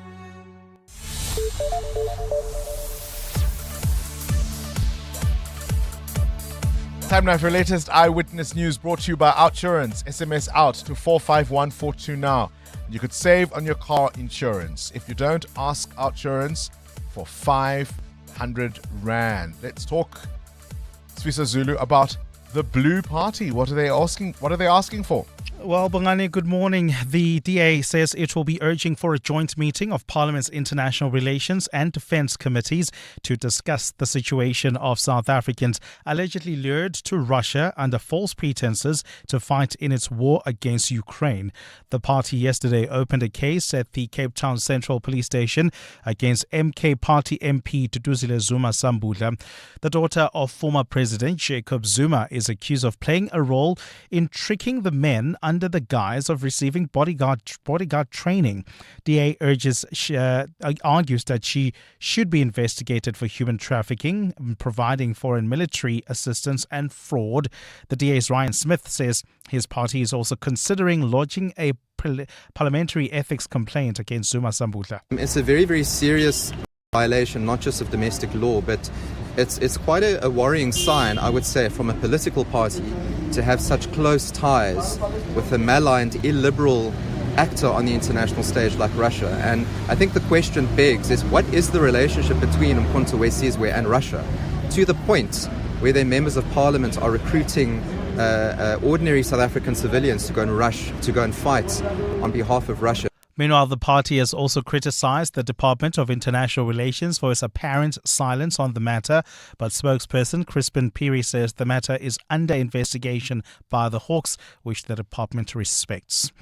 Opposition parties in Tshwane have criticized the council speaker for not making public a forensic investigation report looking into conflict of interest allegations between Deputy Mayor Eugene Modise and a service provider. Earlier this year, the Metro commissioned a report to probe whether Modise was benefiting from triotic protection services, which scored multi-million rand security contracts from the city. While Modise has previously acknowledged he was a director of the company, he insists that he resigned before becoming an ANC councillor for Tshwane in 2023. The report was tabled behind closed doors in council yesterday, with Speaker Tshwane saying it was confidential. But the DA Sile Brink says that the matter is definitely in the interest of residents. The Code of Conduct for Councillors is clear that if you're a councillor, you cannot benefit from a contract with the municipality. In fact, you are obliged to declare your business interests once you're elected as a councillor and then to divest them. It's all the worse for this guy being the deputy mayor and the councillor in charge of the finance portfolio. The Correctional Services Department says Najwa Peterson still has a few intervention programs that she needs to complete before she can be considered for parole. She was convicted and sentenced in 2009 for organizing a hit on her husband, singer Talib Peterson, who was shot at their Athlone home in December 2006. Najwa Peterson was yesterday denied parole by the Correctional Services Department, and officials say she qualifies, having served 16 of her 28-year prison sentence, but she still has to undergo a few steps. Ntutuzelo Nene reports. Najwa Peterson's recent parole application has hit a snag after it was denied by the parole board. It has recommended that she finishes a few intervention programs within a set time frame before being reconsidered. Correctional Services spokesperson Singabako Ngumalo. Her parole placement will therefore be reconsidered once the intervention programs have been successfully completed, and that will include all other related requirements. It's unclear at this stage when she'll be reconsidered for parole. Ndutuzelo Nene, Eyewitness News. And flooding and landslides across Indonesia's Sumatra Island have now killed at least 84 people and dozens more are missing. Indonesia, along with neighboring Malaysia and Thailand, have been hit by severe rains that have caused dozens of deaths across the region in recent days. The annual monsoon season, typically between June and September, often brings heavy rains, triggering landslides, flash floods and waterborne disease. It has been made worse by a tropical storm in the region in recent days, and at least 38 people died this month in landslides triggered by heavy rainfall in central Java. A cloudy Friday in store for Gauteng, with showers expected. The temperatures are at lows of 14 and 16 degrees, peaking at highs between 20 and 21. And in the traffic, we've got delays on the N1 North. This is just as you leave Naturena. There's queuing traffic towards the Diepkloof interchange, while traveling on the N3 North, bumper-to-bumper traffic between the Elands turn off and the Gilulis interchange. The top story this hour, the DA says it will be urging a joint meeting of Parliament's International Relations and Defence Committees to discuss the situation of South Africans who are allegedly lured to Russia under false pretenses to fight in its war against Ukraine. You could spend 10 minutes trying to fix the office printer, or get a 10-minute quote from Outsurance that could save you thousands on your car insurance. SMS out to 45142. Like 65-year-old Helena, who now pays an incredibly low 398 Rand a month for her 2025 Hyundai Exter. With Outsurance, you get the legendary Out Bonus that pays you a percentage of your premiums back if you're claim-free. SMS out to 45142.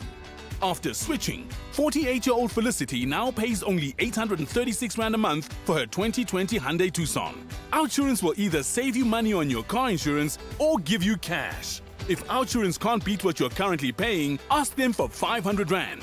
Make that 1,500 Rand if you've been claim-free and with the same insurer for 3 years. Savings or cash, you have nothing to lose. SMS out to 45142. That's out to 45142. Outsurance, licensed insurer and FSP. TCs and information online. Clement Maniatella. Weekday mornings, 9 to 12. 9 to 12. The other thing that he says on his social media post is that, and I quote here, "We're going to stop all payments and subsidies to South Africa effective immediately." Do you have any idea, as the South African government, what he's referring to here? We're not quite sure what subsidies and payments is referring to. There was some kind of change of heart in terms of funding health programs, albeit at a much more lower level than there was before. And so maybe that's what he's referring to. But be that as it may, whatever subsidies or payments he imagines, that does not mean that South Africa's sovereignty is for sale. Vincent Magwenya, presidency spokesperson. Clement Maniatella. 9 to 12 on 702. This festive season, Betway Scratch is back, and it's bigger, bolder, and giving away more chances to win every single day. So every day, Betway is giving away a guaranteed 1.5 million rand in prizes. All you need to do is place a bet of just 10 rand or more, and you'll instantly receive your daily scratch card. What can you win? Think free flights, free spins, cash, bonuses, and even the chance to drive away in one of 4 brand new cars. With Betway Scratch, every day is a chance to win. Get way more with Betway. Terms and conditions apply. Betway is licensed by the Mpumalanga Economic Regulator. No under 18s. NRGP counseling line 0800 006 008. All events are fixed odds betting games. Black Friday weekend is now on at Checkers. Save up to 50% on deals like Championship Boerewors for 99 Rand per kilo. Parmalat Gouda or cheddar cheese 850 grams, any for 99 Rand, save 51 Rand. And Pampers Premium disposable nappies or pants for 189 Rand, save 141 Rand. Deals valid until Sunday, 30 November 2025. Only at Checkers and Checkers Hyper, in-store only. The Maibuye e-Africa concert, the rebirth of Ubuntu, returns for one unforgettable night only. Simpiwe Dana, Judith Sepuma, Malé, Langa Mavuso, Elvis Blue and Sipho Hotsticks Mabuse, backed by a 20-piece orchestra conducted by Grammy Award winner Joe Arthur, curated and produced by the visionary Billy Monama, Opera House State Theatre, Pretoria. Saturday, 6 December 2025 at 7:30 p.m. Tickets from 350 to 1,000 Rand at Web Tickets. Proudly supported by the Department of Sports, Arts and Culture, Brand South Africa, Castle Milk Stout, 702 and ENCA. Before the future happens, it must be discussed. For 10 years, Science Forum South Africa has opened the world of science to everyone, giving the public a seat at the table in shaping national priorities. So catch the Clement Manyathela show live from this year's Science Forum happening at the CSIR ICC in Pretoria today. Tune in as we bring you conversations that shape Africa's future, from health equity and climate resilience to technology transforming everyday life on 702. 702. WhatsApp Bongani on 072 702 1702. Good morning, Bongani. Yeah, listening to your interview is so heartbreaking, deflating. It makes a person so angry. Is this the fiber of corruption that we have to now endure and hand a baton to the generations after us? It can't be. But I want to also just salute the lady there. She's, you can hear that she's doing her work. Can all of us just stand up and do our work? Hi, good morning, Bongani. Party allegiance to the side. We truly are very fortunate to have a mayor like Dr. Moya in Pretoria. Some of these establishments have been there forever, I mean, there's a gentleman's lounge that's literally a stone's throw away from the union buildings. I think it's called Capital Inn. I know that she's also been busy there, closing that down. We all knew that it was a brothel, but all these years, but nothing ever happened to such places. I'm glad we have a mayor that's fearless and that's able to take on, these thugs. Tepo from Pretoria. Sure, Bongani. I love Nasipi Moya. She's really, really a person of character. And I would happily vote for her if her party leader didn't hate me just because of the skin I was born into. It's really sad that she's part of Action SA. But she's clearly a person of integrity and a person who is out there to really get work done. Just an absolute shame about her party. Herman Mashaba? I think there are quite a few accusations you might throw at the leader of Action SA. I'm not sure that's one of them. If anything, I think he's often criticized for going or swinging the other way. Your reactions to my interview with the mayor of the city of Tshwane. She's on a cleanup campaign. And can we stop using these euphemisms of gentlemen's spots or gentlemen's clubs? Because the people who frequent those establishments are the furthest thing from gentlemen. 702. What's the question? What's the question is brought to you by Outsurance, a chance for you to win up to 3,000 Rand in cash. First, 1,000 Rand for the answer, and then a little later, 2,000 Rand if you can give us the question. SMS out to 45142 now, and you could save on your car insurance. If you don't, ask Outsurance for 500 Rand. Today's answer comes from Hutatso, who is on the West Rand. Hutatso, what's today's answer, please? It's Empire State of Mind. Empire State of Mind. I'd almost ask you to hum a tune, but I won't. Hutatso, 1,000 Rand is coming your way. All thanks to Outsurance and 702. There you have today's answer. Empire State of Mind. What's the question if that's the answer? Call us now if you know on 011 883 0702. EWN Sports. Cindy Paluta, let's talk sport now. Wasn't this meant to be the year of Lewis Hamilton, the return?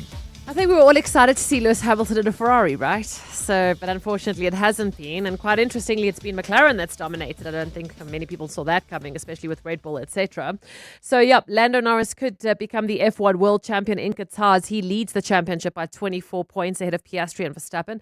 Norris needs to outscore both Piastri and Verstappen by at least 2 points this weekend. Here he is. I don't know. I've never been in this situation before, but I'm excited. I think I certainly would have liked to have the 30-point gap instead of 24 to whoever it is. But it makes it more exciting for you guys, I guess. So, no, I think I'll just go and try and do the same thing. I'll focus on trying to get good quality and have a good race and just take one step at a time.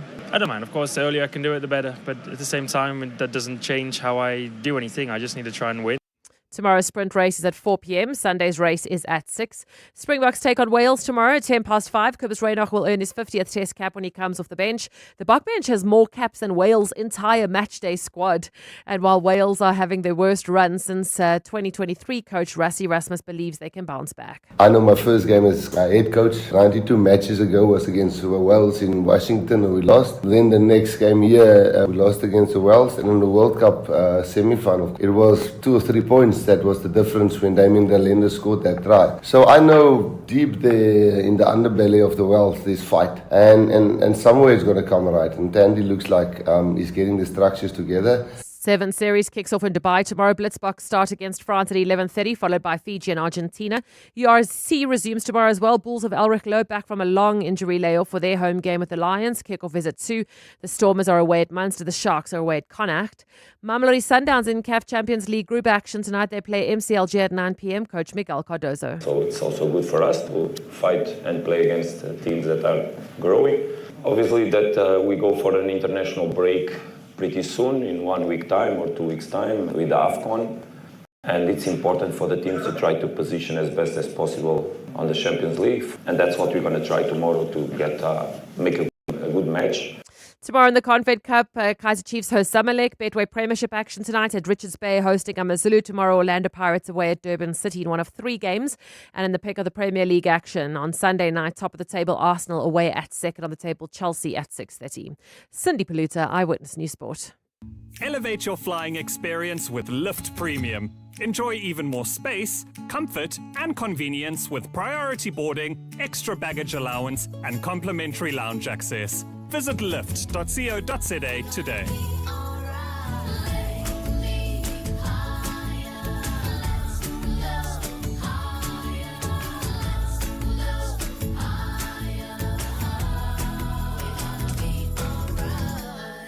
Hey guys, this is Robert Marawa, Hollywood Bet's brand ambassador. Playing responsibly is part of the winning strategy. Make smart choices and continue to score. If you or someone that you know needs help, call the South African Responsible Gambling Toll-Free Counseling Line on 0800 006 008 or WhatsApp help to 076 675 0710. Hollywood Sportsbook is a licensed betting operator. Hollywood Bet supports responsible gambling. No persons under the age of 18 years are permitted to gamble. Winners know when to stop.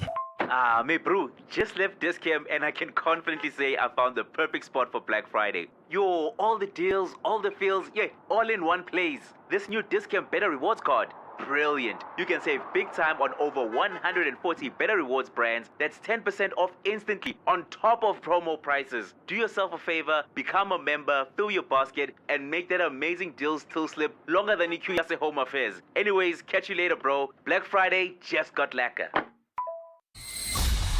EWN Traffic. This EWN Traffic is brought to you by the Opel Mokka. It's all eyes on you when you drive the unmissable Opel Mokka. Visit opel.co.za or your nearest dealership to book a test drive today. There are delays in the Rosebank area, Amo. Yes, Bongani, that's due to an earlier accident reported on Jan Smuts Avenue approaching 7th Avenue, and there's still delays along this route, so please be on the lookout there. There's also queuing traffic along Oxford Road just as you come out of 11th Avenue, so queuing traffic along several routes within the area. And then if you're traveling in Sharon Lee, we still have got delays on Malibongwe Drive approaching the N1 exit. There's also queuing traffic in Kayasand, an accident reported along Malibongwe Drive. This is right near Northumberland Avenue. Delays coming out of South Africa Drive. More updates coming up. Stay tuned. There's more EWN on air, online, and on the EWN app. Dispatch, this is Patrol. We've pulled over a compact SUV. Not too sure about the colour. Mamba, maybe. Mamba? Affirmative. Sleek. Futuristic. Different in a cool way. Definitely German. Approaching now. Officer, do you need backup? I just had to tell someone how cool it is. Turn heads in the new unmissable Opel Mokka. Check out the bold design at your nearest dealer or on opel.coza.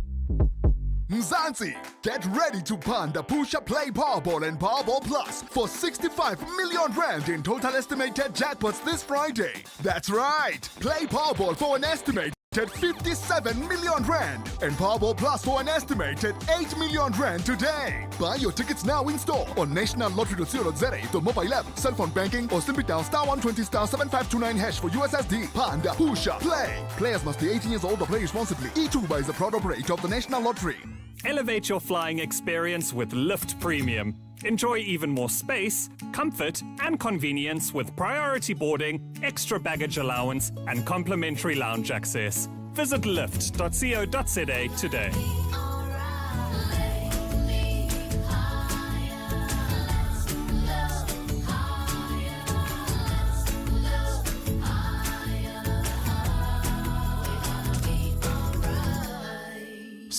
Hey, no longer feeling like the man you used to be? The man who introduces himself and people say, I know. The fact is, 95% of men with low testosterone go untreated. Vitalamin High Performance Supplements for men helps recharge energy, regain lean muscle, and reload performance. Available at all good pharmacies and vitalamin.co.za. Vitalamin. Don't get older.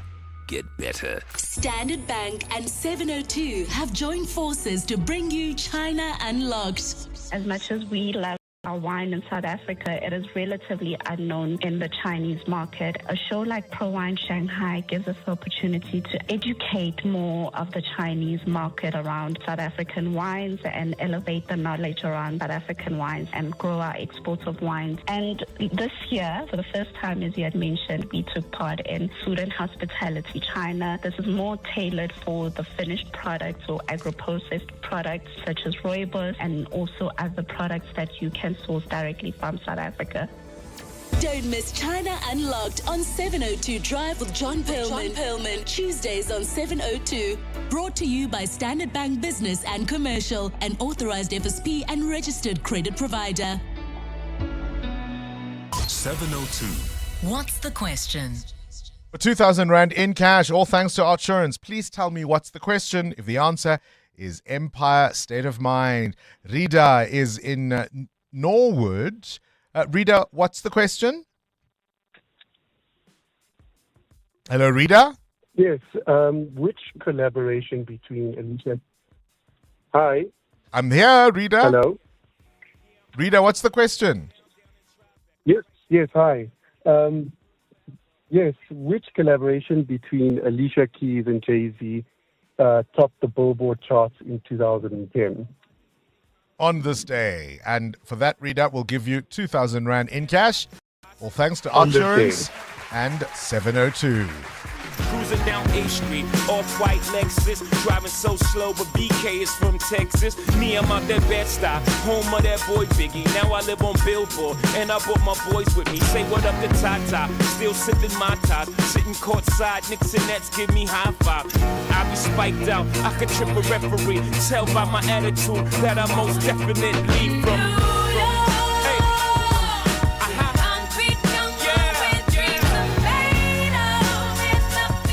obviously New York existed before Empire State of Mind, but now that song, I feel a lot of New Yorkers, when they hear it, it reminds them of like their personal time in New York, their own histories. Yes. You must be out and hear that song all the time. And I'm wondering, when you hear it, like, how do you feel? You love to hear your song on the street. Yeah. I mean, I'm not gonna lie. Yeah, good. And it must be, I mean, it also must feel really cool when it's a song that's been around for a while and you realize, like, it's still a banger. Man. Yeah. You know what I mean? It's still got legs, all these. Stories out there in the naked city. It's a pity half of y'all won't make it. Me, I got a plug special ed, I got it made. Jesus You could spend 10 minutes on social media or get a 10-minute quote from Outsurance that could save you thousands on your car insurance. For his 2024 GWMP series, 54-year-old Amos now pays only 1,004 Rand a month. And for his 2024 Toyota Urban Cruiser, 55-year-old Andre pays just 776 Rand a month. Ready to get more out of your car insurance? SMS out to 45142. That's out to 45142. Outsurance, licensed insurer and FSP. TCs and information online. South African Airways Black Friday deals have landed. For a limited time only, get up to 35% off SAA flights. Whether you're planning a quick break to Mauritius, visiting loved ones in Perth, or booking your next big adventure in Brazil, this is your moment.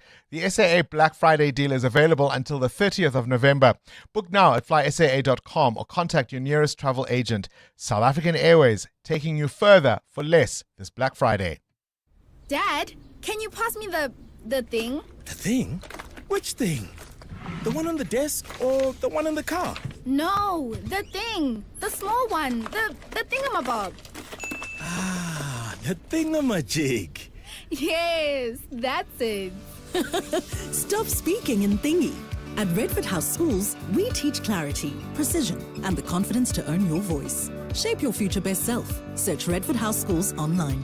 An inspired school. Do you suffer from heartburn and hyperacidity?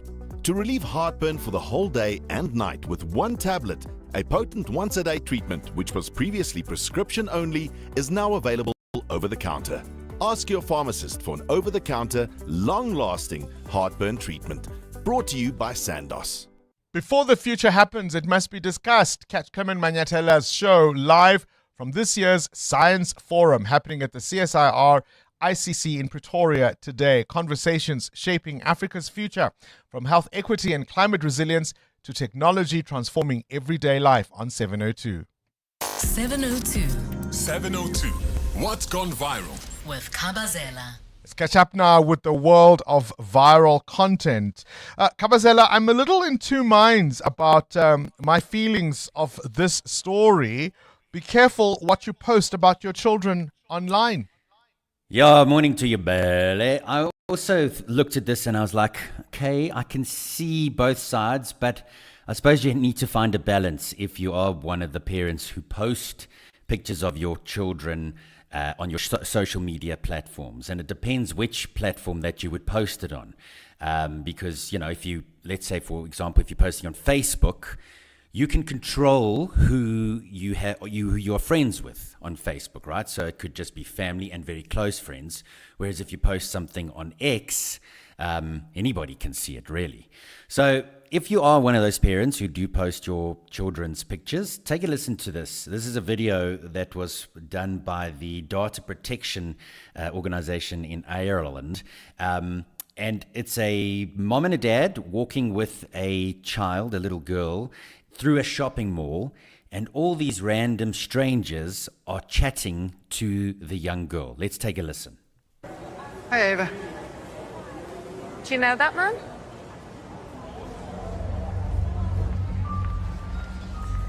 Happy birthday, Ava.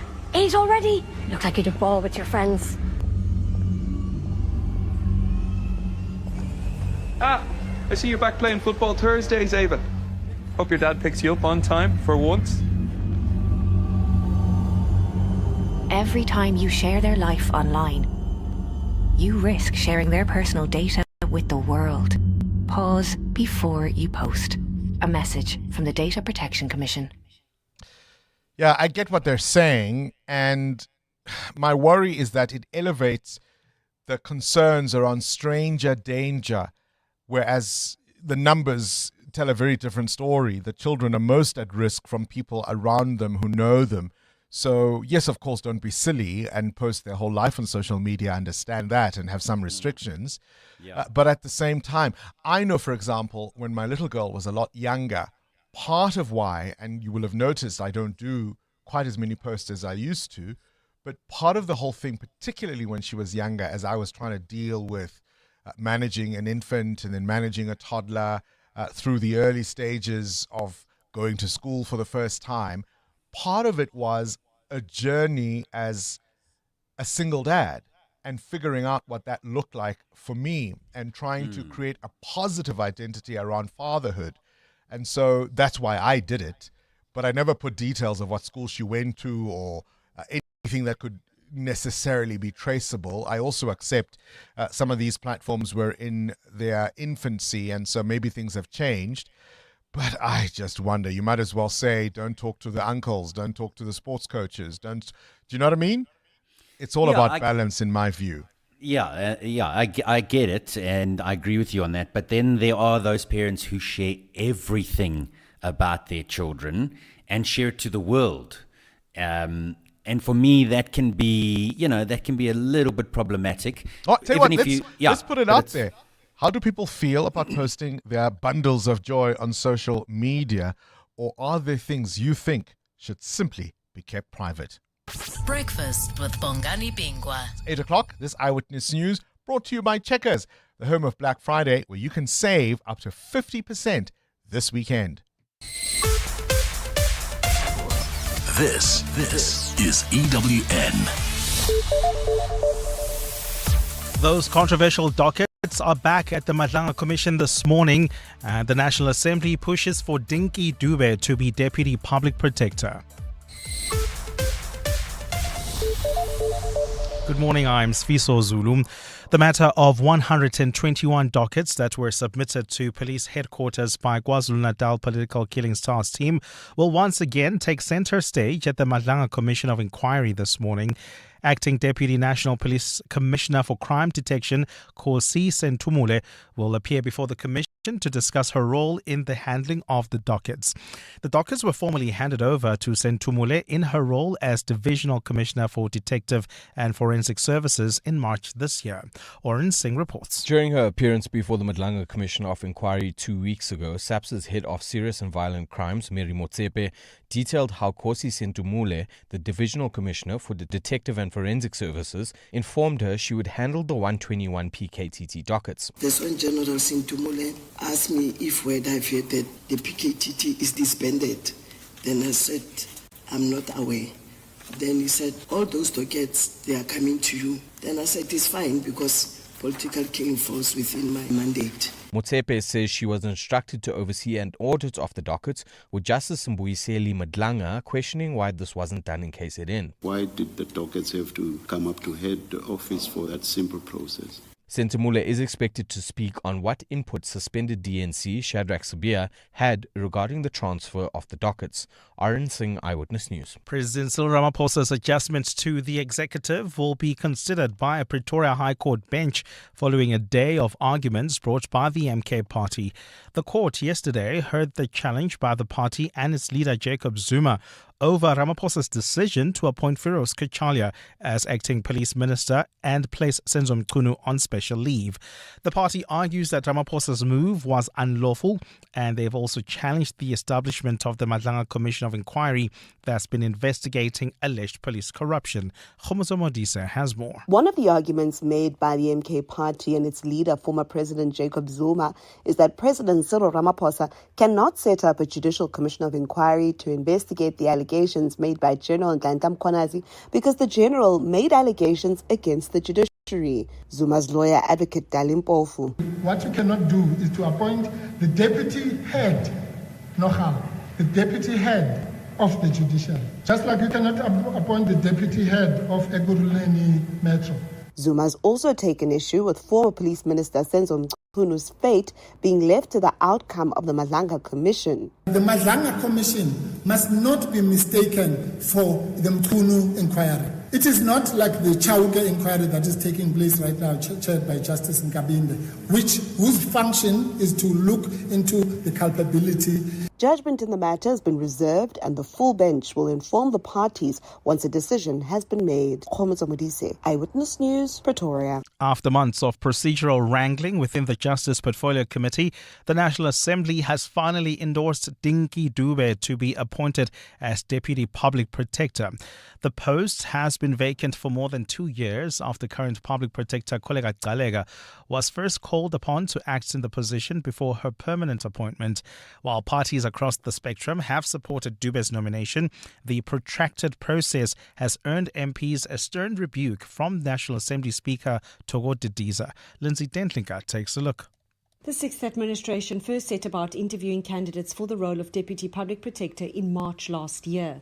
But the process had to be abandoned after former Public Protector and EFF MP Busisiwe Mkhwebane refused to recuse herself. The interviews then started from scratch in November last year, and in April, Dinky Dube, the current Director General of the Public Service Commission, emerged as the favourite. However, finalising the report to the National Assembly has since been held up by vetting and a dispute over whether the EFF had a say in the outcome after boycotting the interviews. Yesterday, the party's Rebecca Matlala said her party backed Dube. South Africans are still recovering from a period where the Public Protector's Office made ruling that defied logic, ignored evidence and protected the elite, most notably in the Phala matter. The MK party's Mzwanele Mani said while his party also supported Dube, it could not endorse the process and therefore rejected the report. The recommendation will now be sent to the President for appointment. Lindsay Dentlinger, Eyewitness News, Parliament. And world leaders are calling for calm in Guinea-Bissau after the military seized power. An army general has been appointed the country's new leader a day after seizing power and derailing the announcement of election results. President Umaro Siseko Embalo has left the country for Senegal after being detained during the military coup. The army took over after Embalo and opposition candidate Fernando Diaz da Costa both claimed victory for Sunday's election before results were officially announced. United Nations Secretary General Antonio Guterres says he's deeply concerned after the coup. Meanwhile, President Cyril Ramaphosa has called for immediate restoration of government rule in the country. Presidency spokesperson Vincent Magwenya. In unwavering support of the African Union's principle of zero tolerance for unconstitutional changes of government, South Africa calls for the immediate restoration of the legitimate civilian government and the unhindered completion of the electoral process. Gold is trading at $4,188.56 an ounce. The rand is at 17.16 to the dollar, 22.71 to the pound, 19.88 to the euro. Brent crude oil is at $63.57 a barrel. And in the traffic, we've got delays on the R21 north heading towards the city of Tshwane in Tembisa. An accident reported along this route right near Olifantsfontein Road causing delays. There's also queuing traffic along the N1 north leaving Rivoli towards Roodepoort. This is between the N17 exit and Albertina Sisulu Road. And in your sports, Sundowns in CAF Champions League action tonight against MC Alger. Springbok coach Rassie Erasmus says it's difficult to predict how tomorrow's game against Wales will go. And Lando Norris could wrap up the F1 title in Qatar this weekend. A cloudy Friday in store for Gauteng with widespread thunder showers. The temperatures will peak at highs between 20 and 21 degrees. The top story in EWN this hour, the matter of 121 dockets that were submitted to police headquarters by KZN Political Killings Task Team will once again take centre stage at the Matlala Commission of Inquiry this morning. EWN, in touch, in tune and independent. For the latest, visit ewn.co.za or download the EWN app. Checkers has issued a nationwide Black Friday announcement with savings of up to 50% from everyday groceries to top tech, appliances and so much more. The deal making waves countrywide is Jacob's Instant Coffee 200 grams, any two for 219 Rand. You save 161 Rand. So grab your extra savings card and make the most of the massive savings. In-store only while stocks last. Checkers, the home of Black Friday. This is Breakfast with Bongani Bingwa on 702. Let's walk the talk. It is a Friday, 9 minutes after 8 o'clock, as the year gallops now towards the finish line. I said earlier, if we were running some kind of race, we're now about to enter the stadium. We can hear the noise inside. We can hear the cheers, perhaps even the jeers. You made it this far in 2025. What made it worth it for you? What was your aha for 2025? You're alive for such a time as this. For what reason? Do send us a WhatsApp voice note and let us know. Kabazela wants to know, how careful are you about your children and posting them online? Do you worry about stranger danger, or do you, as I believe, put out a message of positive parenthood and try and say, hey, I'm on this journey. This is what I'm learning. You too can do it. Get involved. For me, as a father, I think it was especially important to put that kind of positivity as a message out there to say, fathers can be good parents too. Fathers can be present parents too. Or do you worry about exposing your kids to danger? Is that the only place? Is that the most likely place where danger will come from? That's the question I have. Whichever wanted to know, what guilty pleasures do you judge other people for? Spending money on designer clothes, making sure that everybody can see that it's a Gucci, as I wear Gucci sunglasses, spectacles, whatever. Your wristwatch, the car you drive. What do you judge other people for in terms of their guilty pleasures? This is Breakfast with Bongani Bingwa on 702. Let's walk the talk. Responses, of course, to the mayor of the city of Tshwane on a cleanup of the capital. It's extraordinary to be hearing of these establishments operating really in plain sight. One was said by a listener to be just across the road from the union buildings, where things like drugs, human trafficking, prostitution are all part of the order of the day. If you're a resident of the city of Tshwane, I'd love for you to tell us about how you perceive your mayor and the work that she is doing there. We also asked the question that as you get a little older, what are some of those things that were routine for you before that seem like a mountain to climb? Like, you can't take me, don't invite me to the movies on a weeknight. I'm going to fall asleep. Even on a weekend, you've got to make sure I slept that afternoon. I was once at a show. Oh my gosh, it's so embarrassing. Theatre on the Track. Okay. Right? This is that intimate theatre in Midrand. And it was Simphiwe Dana's symphonic orchestra. Now, I know Simphiwe Dana. She's a pal of mine, I would say. And I was sitting right at the front. And the idea, of course, is that, you want the people that know you to support you.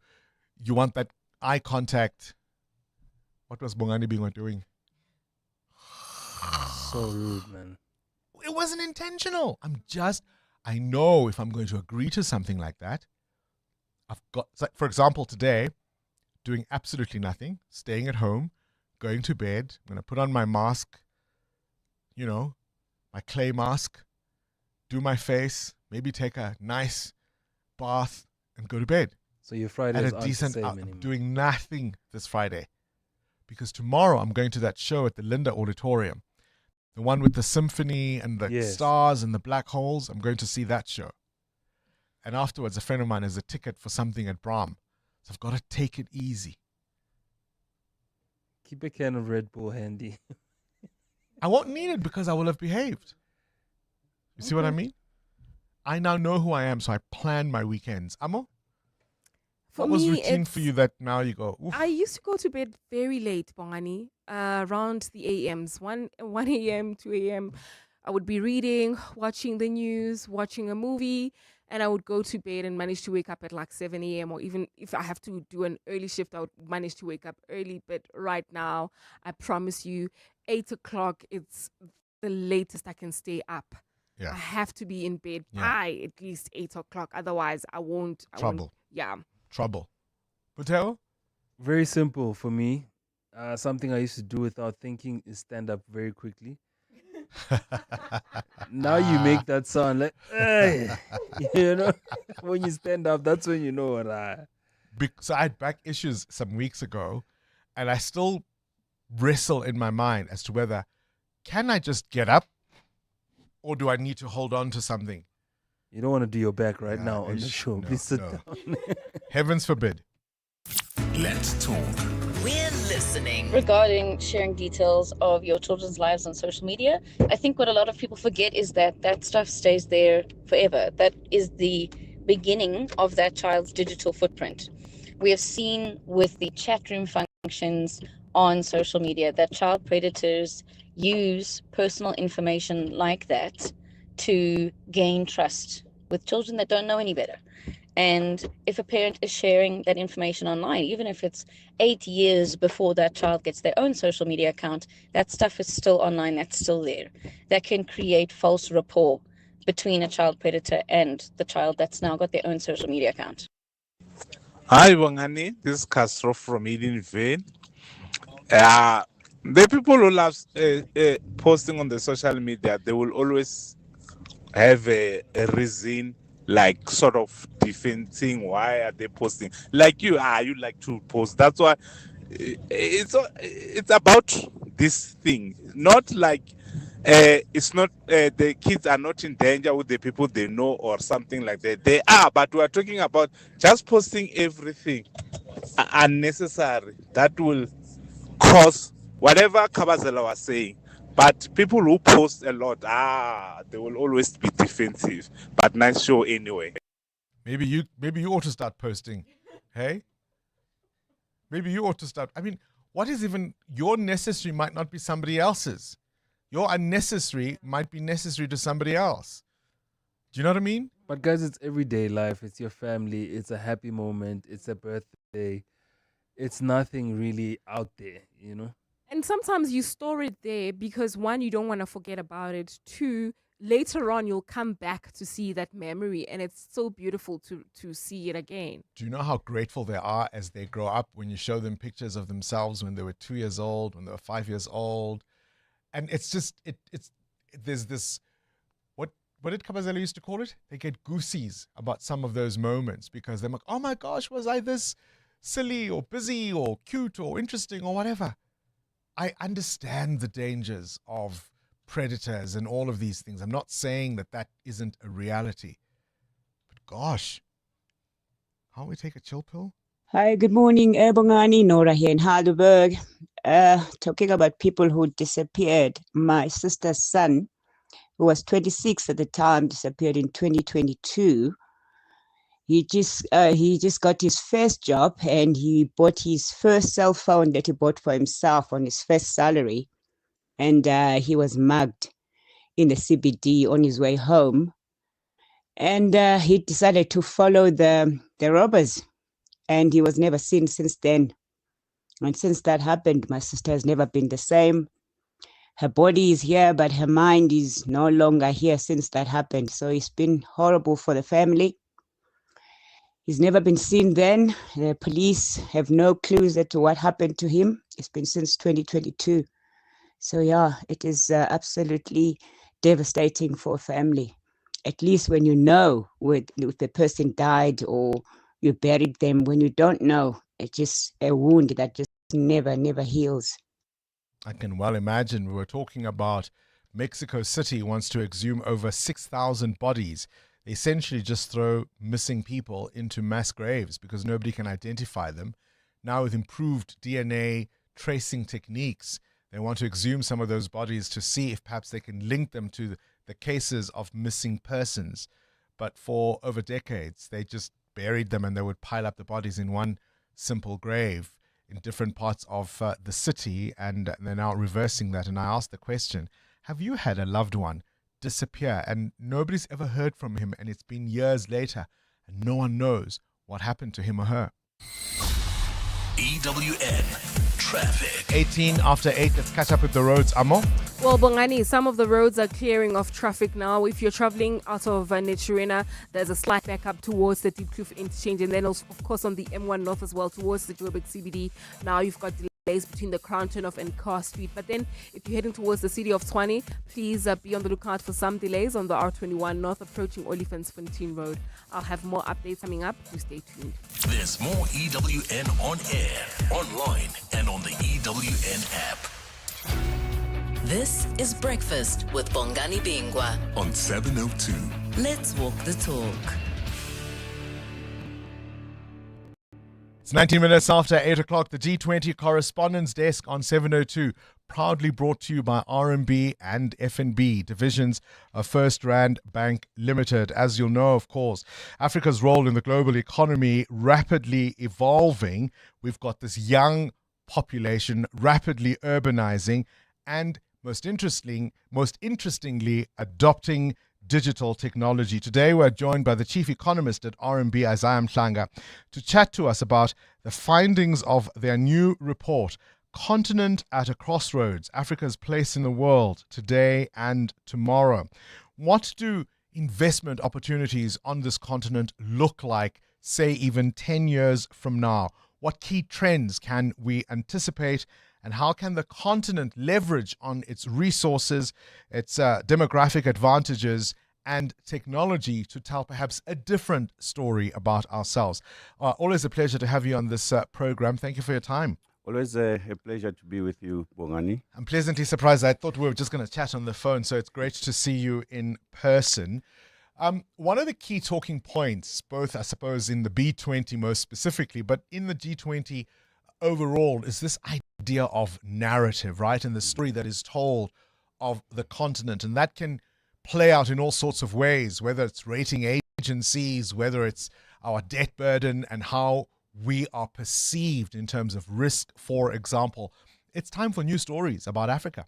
Absolutely, which is why we do research covering many African countries, which is data-driven. If you look at this report, does 47 interviews of business leaders, augment that with a public survey which covers 2,300 respondents. So if you aggregate all of those, it's 72,000 data points that we have gathered that informed the outcomes of this report, and it really dissects the outcomes into about 7 or 9 themes that really drives or that matter for business leaders, but also that come through the surveys.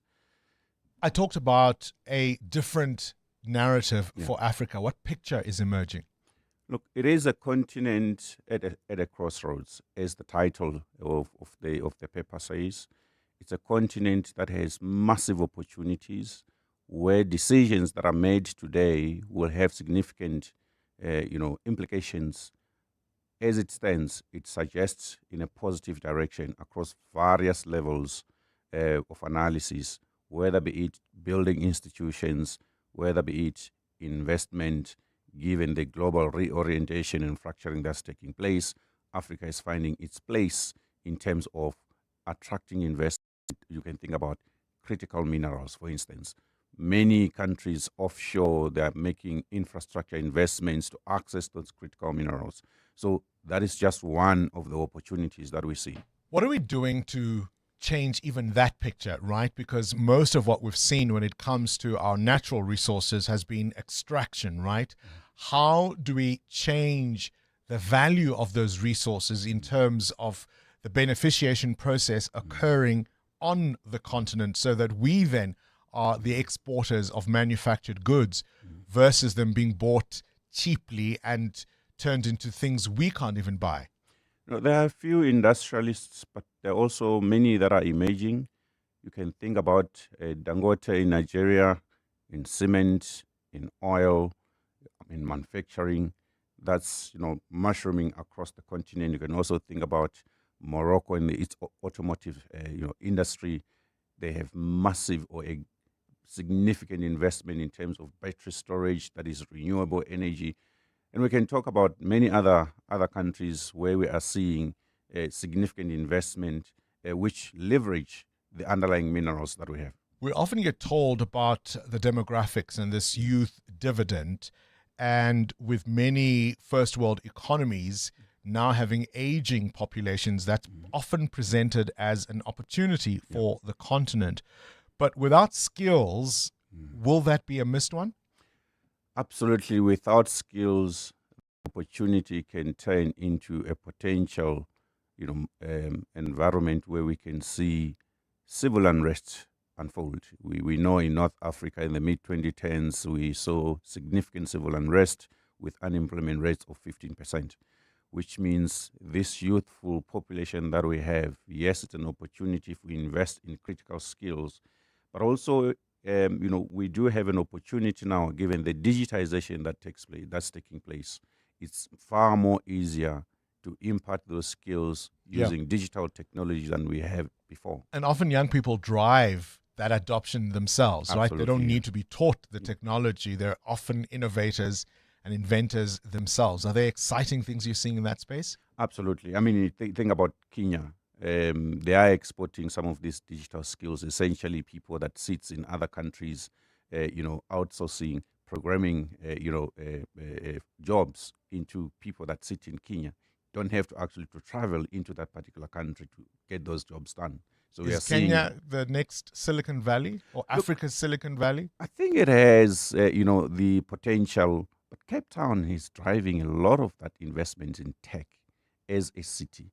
But Kenya as a country has been spearheading the digital innovation and technology. You can even think in terms of payment systems, the M-Pesa coming out of that country. They've been far ahead many countries. Are you concerned about some people, what some people might say is a recession of democracy on the continent? Think about developments of late in places like Tanzania, for example, long held as a beacon of stability in East Africa. We're seeing challenges in Cote d'Ivoire, in West Africa. Again, another example of stability and democracy for a very long time. Are you worried about that kind of thing? Look, that is always a worry, particularly from an investment perspective. Institutional arrangements, the stability of the rule of law, the ability to enforce contracts, the ability for investors to know when do they exit an investment, once they put in. All of those are shaped by the political setup in a particular country, which shapes policy decisions and therefore the laws that the country have. So when we have undemocratic change in governments, it simply says to investors, perhaps this is not a stable environment for me to put money. But we're seeing this in a few countries. It's not across the whole picture. Exactly. A continent at a crossroads, Africa's place in the world today and tomorrow. A new report released by RMB. And thank you so much, Isaiah Mhlanga, Chief Economist at RMB, for talking to us this morning. As you know, the G20 summit was hosted on African soil for the very first time. Solidarity, equality and sustainability were the themes, and the G20 Correspondence Desk brought to you by RMB and FNB, divisions of First Rand Bank Limited, an authorized financial services and credit provider. 702 The Worldview. Let's catch up now with stories from elsewhere in the world. Adam Gilchrist out for the morning. Vicky Turner returns. Welcome back, Vicky. Let's start, for example, with the US suspending Afghan immigration following that shooting. Yeah, an extraordinary shooting. We got some more news about it today, of course. Sarah Beckstrom, one of the National Guards that was shot of the two, 20 years old, and we now know that she has died. Her father gave such an upsetting update on her health last night, saying that he was holding her hand as she was slipping away.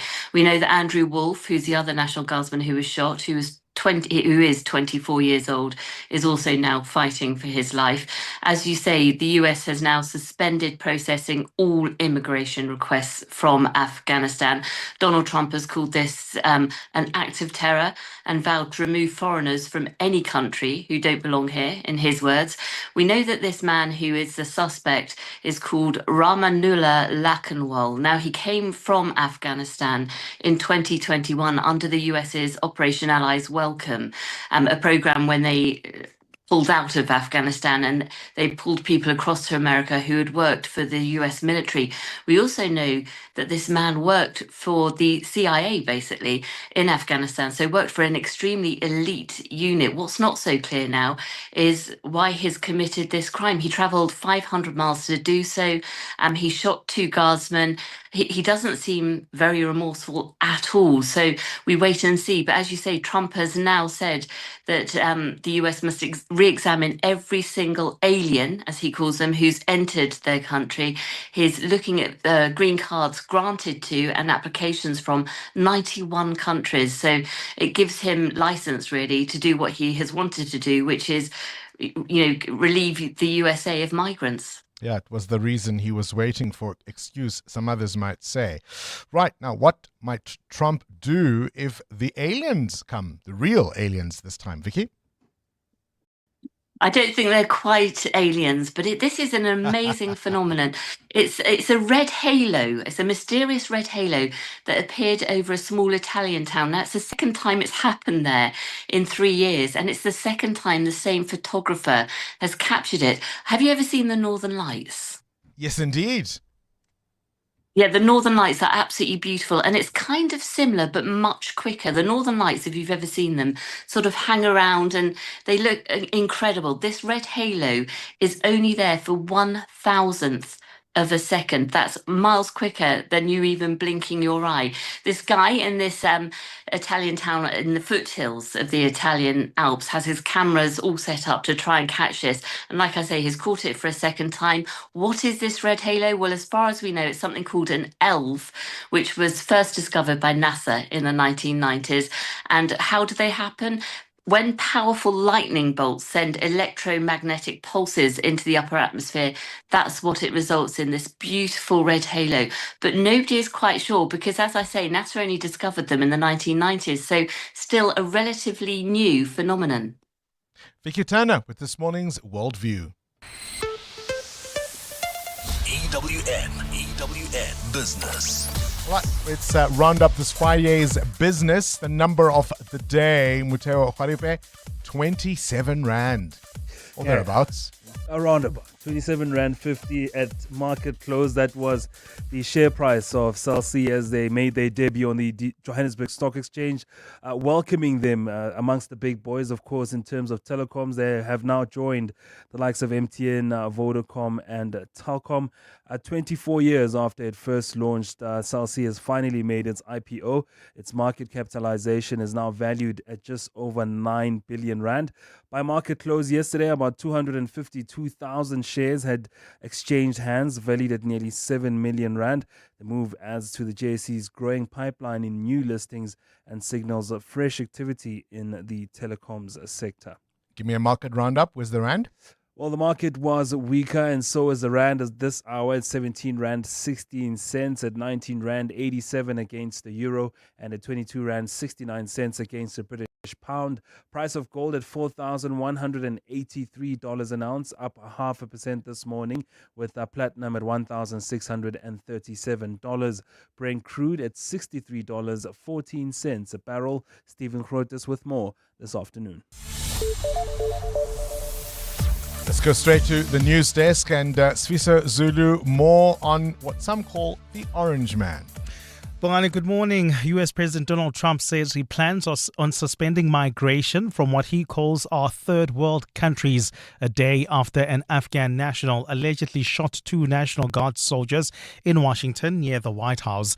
Trump has also threatened to reverse millions of admissions granted under his predecessor Joe Biden and to remove anyone who is not a net asset to the US. Trump adds that he would end all federal benefits and subsidies to non-US citizens as well as deport any foreign national who is a security risk or non-compatible with Western civilization. He was speaking from Mar-a-Lago for the Thanksgiving holiday. This heinous atrocity reminds us that we have no greater national security priority than ensuring that we have full control over the people that enter and remain in our country. For the most part, we don't want them. They come in illegally. They have a lot of problems. Their countries force them in because their countries are smart. They don't want them. Let's give them to the Americans to take care of. They come out of jails in many cases, mental institutions, they're gang members, they're drug dealers. We don't want them. The DA says it will be urging for a joint meeting for Parliament's International Relations and Defence Committees to discuss the situation of South Africans allegedly lured to Russia under false pretenses to fight in its war against Ukraine. The party yesterday opened a case at the Cape Town Central Police Station against MK Party MP Duduzile Zuma Sambula. The daughter of former President Jacob Zuma is accused of playing a role in tricking the men under the guise of receiving bodyguard training. DA urges she should be investigated for human trafficking, providing foreign military assistance and fraud.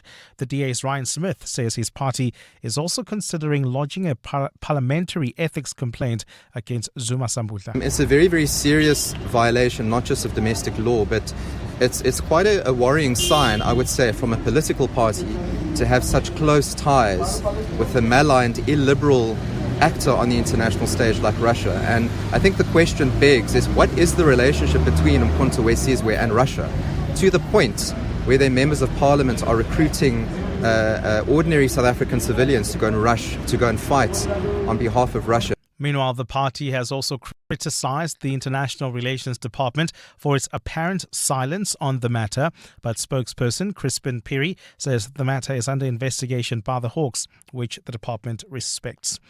The IFP Youth Brigade in KwaZulu-Natal has labelled the motion of no confidence in Premier Thamsanqa Ntuli as political grandstanding. The MK party has tabled a motion to have Ntuli removed from his position. There was a chaotic protest outside the legislature yesterday, while inside members were sitting discussing the matter. Nhlanhla Mabaso was there. Shortly after House Speaker Nontembeko Boyce made the announcement in the legislature, dramatic scenes of MK party supporters emerged outside. Party members chanted songs demanding Ntuli to evacuate his post. The IFP Youth Brigade has accused the MK party of wanting to disrupt service delivery in the province.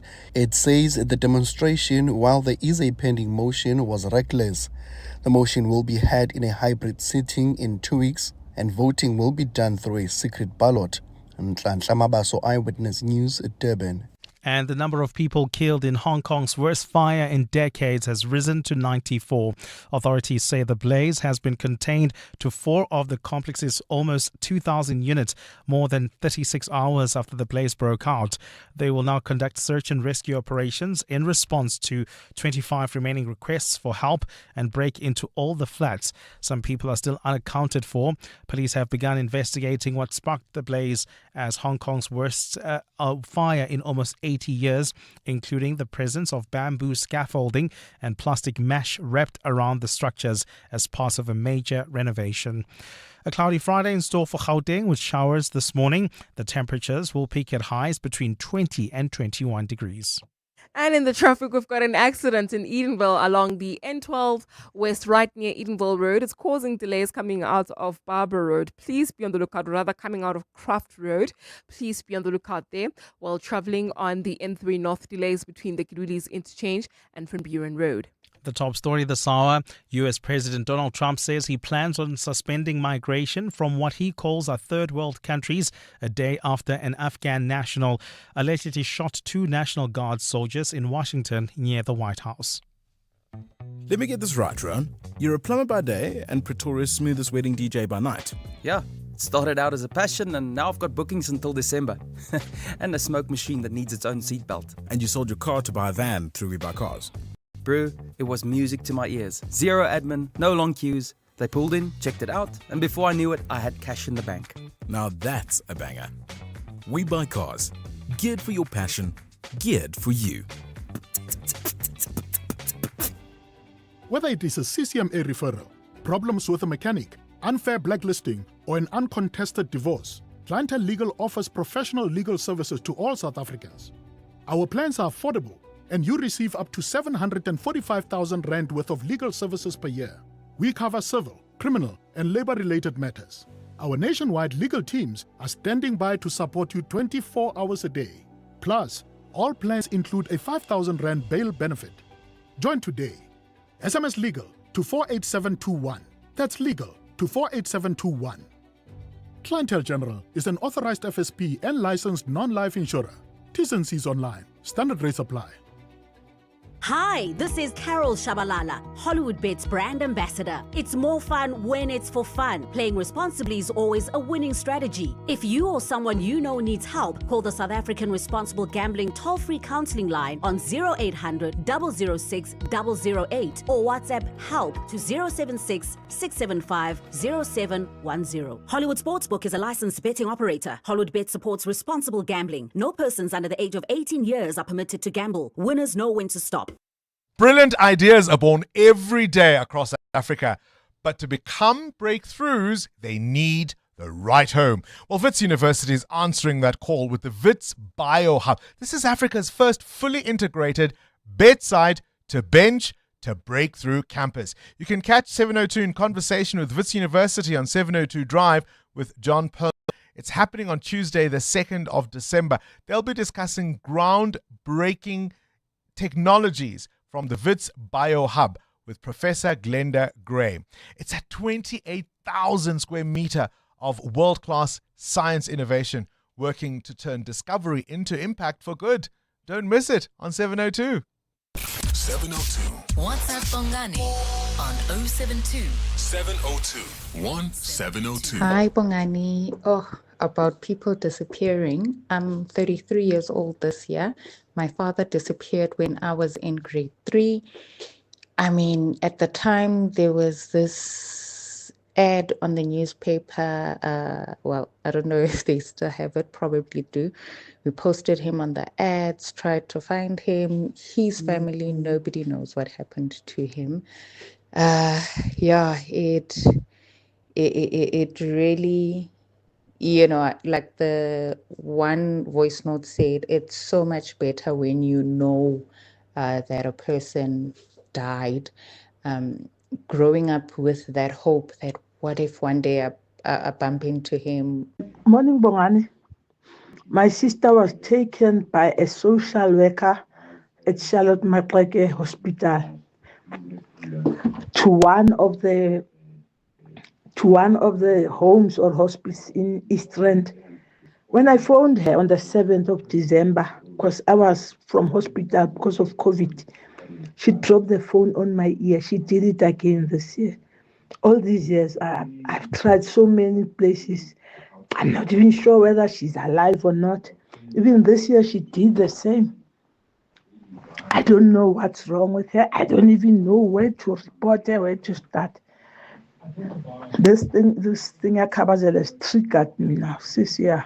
Good morning, Bongani. This is Kabelo from Pretoria. What scares me the most about someone, especially a family member, disappearing is that I ask myself at some point, do you cook and have supper and you forget? Really, it's something that I don't even want to think about. It's unimaginable. It will be very traumatizing. So I don't know how people would cope if I would cope if such a thing would happen to me. I think it's the not knowing, hey? It's the not knowing, not being able to find closure, not being able to say there, right? We buried them there, or there they are. This is what happened to them. I think we're going to try and help that lady who says the social workers aren't responding to her queries about her sister, even, of course, if the news is bad, but at least she needs to know. We were talking about Mexico City is about to exhume nearly 7,000 bodies. These were from people who were reported missing.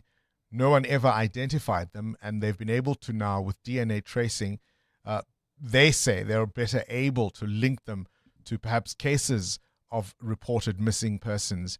But in essence, if somebody is not claimed, at least in Mexico City, they just bury them in mass graves, hey? What happens here, I wonder? EWN Sport. Gosh. Cindy Paluta, let's talk perhaps more exciting things. Talk football. Yeah. CAF Champions League tonight? Yeah, first round of group games, and Sundowns have travelled to take on MC Algiers. The game kicks off at 9 p.m. Here's Coach Miguel Cardozo. What I expect is obviously that this match will be very intense on an environment where the best players excel themselves, become better. The players that are afraid or that don't have quality or experience, usually they shrink a little bit. But we see ambiances like the ones we're going to face as high-level, motivational, positive ambiances. Tomorrow in the Confed Cup, Kaizer Chiefs host Zamalek. Betway Premiership action tomorrow. Pirates are away at Durban City in one of 3 games. Tonight you've got Richards Bay hosting AmaZulu. Pick of the Premier League games will be Sunday's clash between second on the table Chelsea. They're hosting top of the table Arsenal. That's at 6:30. Springbok Kobus Reinach will earn his 50th Test cap when he comes off the bench against Wales tomorrow afternoon. Coach Rassie Rasmus. The starting team is a very experienced team. I think the average caps is average age is 27, 28, and I think the average caps is close to 40. And I think their caps is something like 11. It can either be a very highly energetic team of the Welsh that gives nothing away and just fight like hell and really surprise us, or we can grind it out, but a difficult game to predict with. Kick-off tomorrow, 5:10. Blitzboks open their 7 series campaign tomorrow. They're in Dubai against France, followed by Fiji and Argentina. Captain Impi Visser. I think it's my 9th time, if I recall correctly. Being in Dubai, started with the academy a few years and then with the senior team. So yeah, it's an amazing stop for me, and not so much to do here, but it's always beautiful being out here. I think for me, it's just trying to find more ways to serve the team. Obviously, just carrying the label now, but I feel all of us can be leaders in our own positions, and that's one thing that we strive for. United Rugby Championship resumes tomorrow. The Bulls are hosting the Lions at 2 o'clock, and then the Stormers and Sharks are away at Munster and Connacht. Lando Norris has a 24-point lead and could be crowned Formula 1 champion this weekend in Qatar. He outscores Piastri and Verstappen by at least 2 points. Here's Piastri. Oh, nope. The mouse is doing this thing where I have to click. Yeah. And it's just decided to just run click. away by itself. So let me just catch the mouse, bring it back, scroll it over. Yes, Piastri. Now we're focused on how we can get the most performance out of the car for Qatar. So, yeah, we'll see how we go. Obviously, there's still a chance, and I want to try and finish the year on a high if I can. So, yeah, it's been a pretty good circuit for me in the past, so hopefully it can be again. Tomorrow's sprint race is at 4. Sunday's race is at 6. In cricket, the domestic T20 challenge tonight, the Dolphins are playing the Warriors for a place in Sunday's final against Boland. Proteas' first ODI with India is on Sunday. Cindy Paluta, Eyewitness News Sport. EWN Traffic. Let's wrap up the morning's traffic, 14 minutes to 9. Cindy? Well, Amo, we've got delays on the N3 North. You all look the same.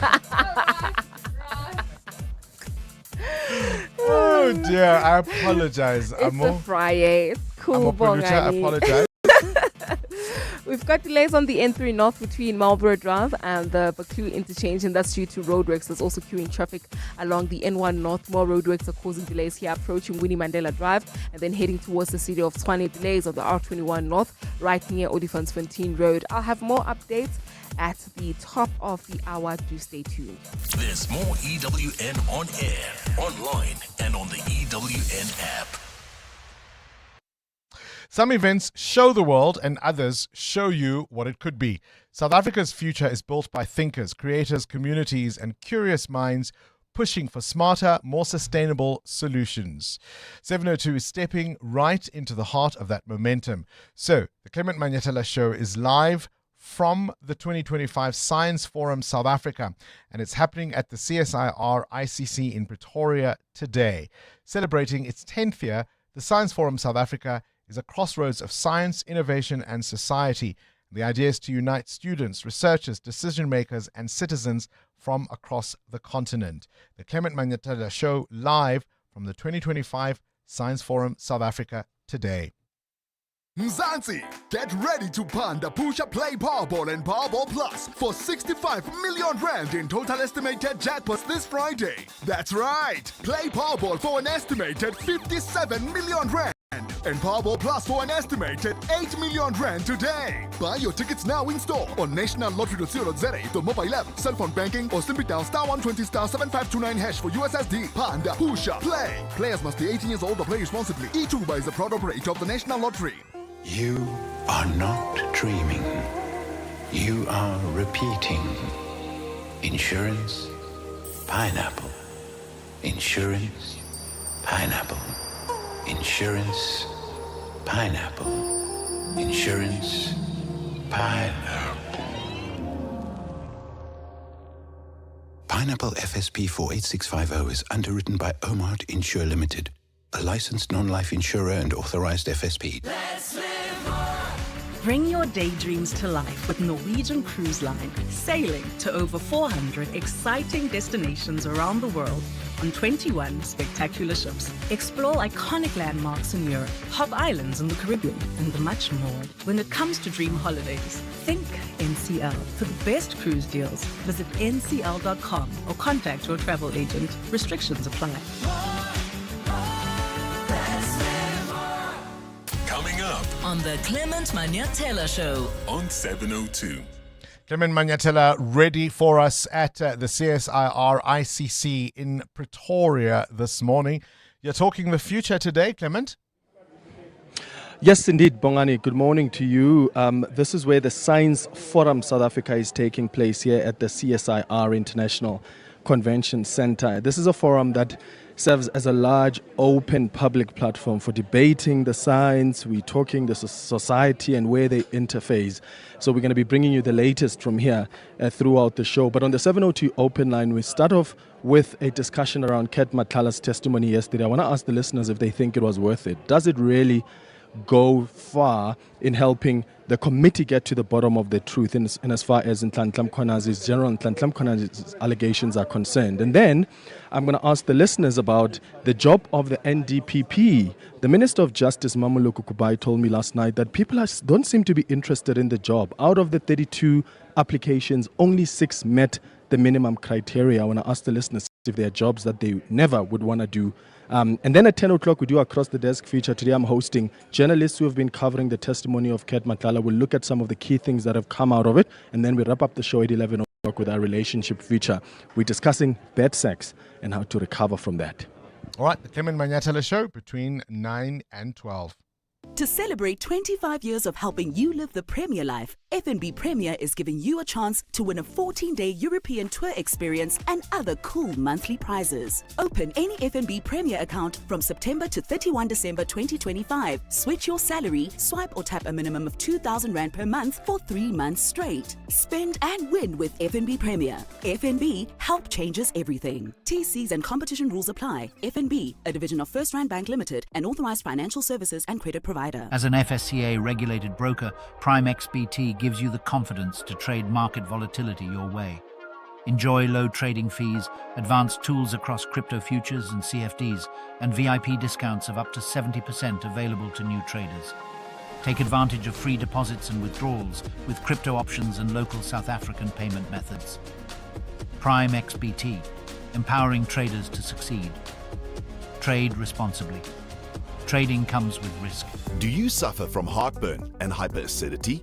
To relieve heartburn for the whole day and night with one tablet, a potent once-a-day treatment which was previously prescription only is now available over the counter. Ask your pharmacist for an over-the-counter, long-lasting heartburn treatment. Brought to you by Sandoz. 702. This weekend. 9 minutes before 9 o'clock. As you will know, if you're a regular listener of this program, we love to champion the arts. Anything to do particularly with performance arts, but visual arts as well. Bring them all, we say. Now, Joburg is about to come alive with rhythm, with color, and pure African energy. What are we talking about? The 6th International Akoma Dance Spirit Festival, returning this November. DJs, dancers, artists, culture lovers from all over the world coming together in movement to connect, to free their spirits. Themed parties, workshops, and I understand there's even a pool party. Akoma is where African-rooted dance takes center stage, and the CEO of Dance Spirit SA, Emmanuel Sowai, is with us in studio this morning. Emmanuel, thank you so much for your time, and mostly thank you for coming into the show. Pleasure. All right. Am I even saying it right? Akoma? Perfect. All right. For somebody hearing about this Dance Spirit Festival for the first time, what is Akoma? What does the word even mean? So Akoma literally stands for heart. So it's a Ghanaian language name, which also translates into peace, patience, and tolerance. So that's what actually the meaning of Akoma. Peace, patience, and tolerance, all about the heart. Right, what makes this special about those elements? What makes it so special? Because the culture, the African culture and dance specifically is very dear to my heart. And also the talent that we have in Africa is also something that is very rich and underexposed, especially the ones that don't have the facilities to be able to expose themselves, which is very difficult within Africa. So based on that love, based on that sensitiveness that I call it, made me use the name. All right, so what are you going to showcase? I mean, what makes this festival different, say, from any other dance event in South Africa at the moment? So it's not just an event just bringing artists together and having fun. It's more of trying to show to the world that the talent that they see on social media, it's from Africa, and also expose the African talent. That is mainly what this festival is all about. So where are your dancers coming from? Different parts of the continent. So from Ghana, one of them is here, my lord. From Ghana, from Kenya, from Zambia, from Tanzania, South Africa. South Africa, of course. Of course. African movement and rhythm is such a global influence, even when perhaps those who've borrowed from it don't necessarily want to admit it. Correct. Does that get showcased with this show, that idea that rhythms and dances and movements people may be familiar with from other parts of the world, actually some of them have their origins right here? 100%. So for example, let's call it salsa or kizomba, which is an Angolan dance, traditional dance, which is mainly publicized by the West and the East. As South American. Not necessarily from Latin Europe. American. They actually publish it to make it look like it's their thing, but it's actually, its origin is from Africa. Salsa, same thing, origin from Africa, from the Congo. So that is the aim of also this, and also the way artists are always going to Europe and not really exposing Africa. The aim is to have the event here and bring the rest of the world here. We also, though, in doing so, run the risk of appropriation, right? Where these international performers will come here, learn a rhythm, pick up a sound, and go reinvent it or repurpose it. Yes. But it's only, I'm kind when I say appropriation, but really stolen from here. Yes. Very, very stolen. So, and all that is why it's for me, Akoma will never leave Africa. Akoma will always happen in Africa, and everybody will come to Africa to witness what we have. And that's the platform I'm trying to create and have it, All right, you mentioned workshops. Who do you want to come to those workshops? Who are you trying to attract in terms of showing them the different aspects that are going to be on display? So basically, anyone that can walk. All right, so you're yourself. Not just looking, I'll tell you why I asked that question. You're not just looking for professionals. You're looking for anybody who wants to pick up this kind of dance as an art form, as something that they can do for themselves. Correct. It's a show of talent. It's a show of art. So anyone that is interested in learning how to move, the movement of art, the movement of dance, is welcome to join us. So it's not just for the dancing community or the music community, but also everybody. And there's different themes for different nights? Correct. Tell me about Golden Glow. Golden Glow happened on Wednesday, which was beautiful. Everybody was in gold, dressed up in gold, something gold. Kente chic? Kente chic. So kente is actually the traditional, the cloth kente. Yeah. So it's mainly African chic. So everybody's going to be dressed in African outfits, and again, to represent the All right, culture. so the festival will wrap up on Sunday. On Sunday, the yes. 30th of November. Correct. Between now and then, what can people still participate in and enjoy and look forward to? So today the workshop starts today, and then we have another party tonight. And then tomorrow, more workshops during the day from 10 o'clock. And then in the evening, we have the main event where we are showcasing all the talent on stage, performing and showing what they have from 8 o'clock, which I would love to have you there. as one of our VIPs. And there I was saying I'm going to spend the night indoors. No, This Friday. So long as you're putting out us on this platform, you need to witness what you're putting us on. I've got life and breath in me.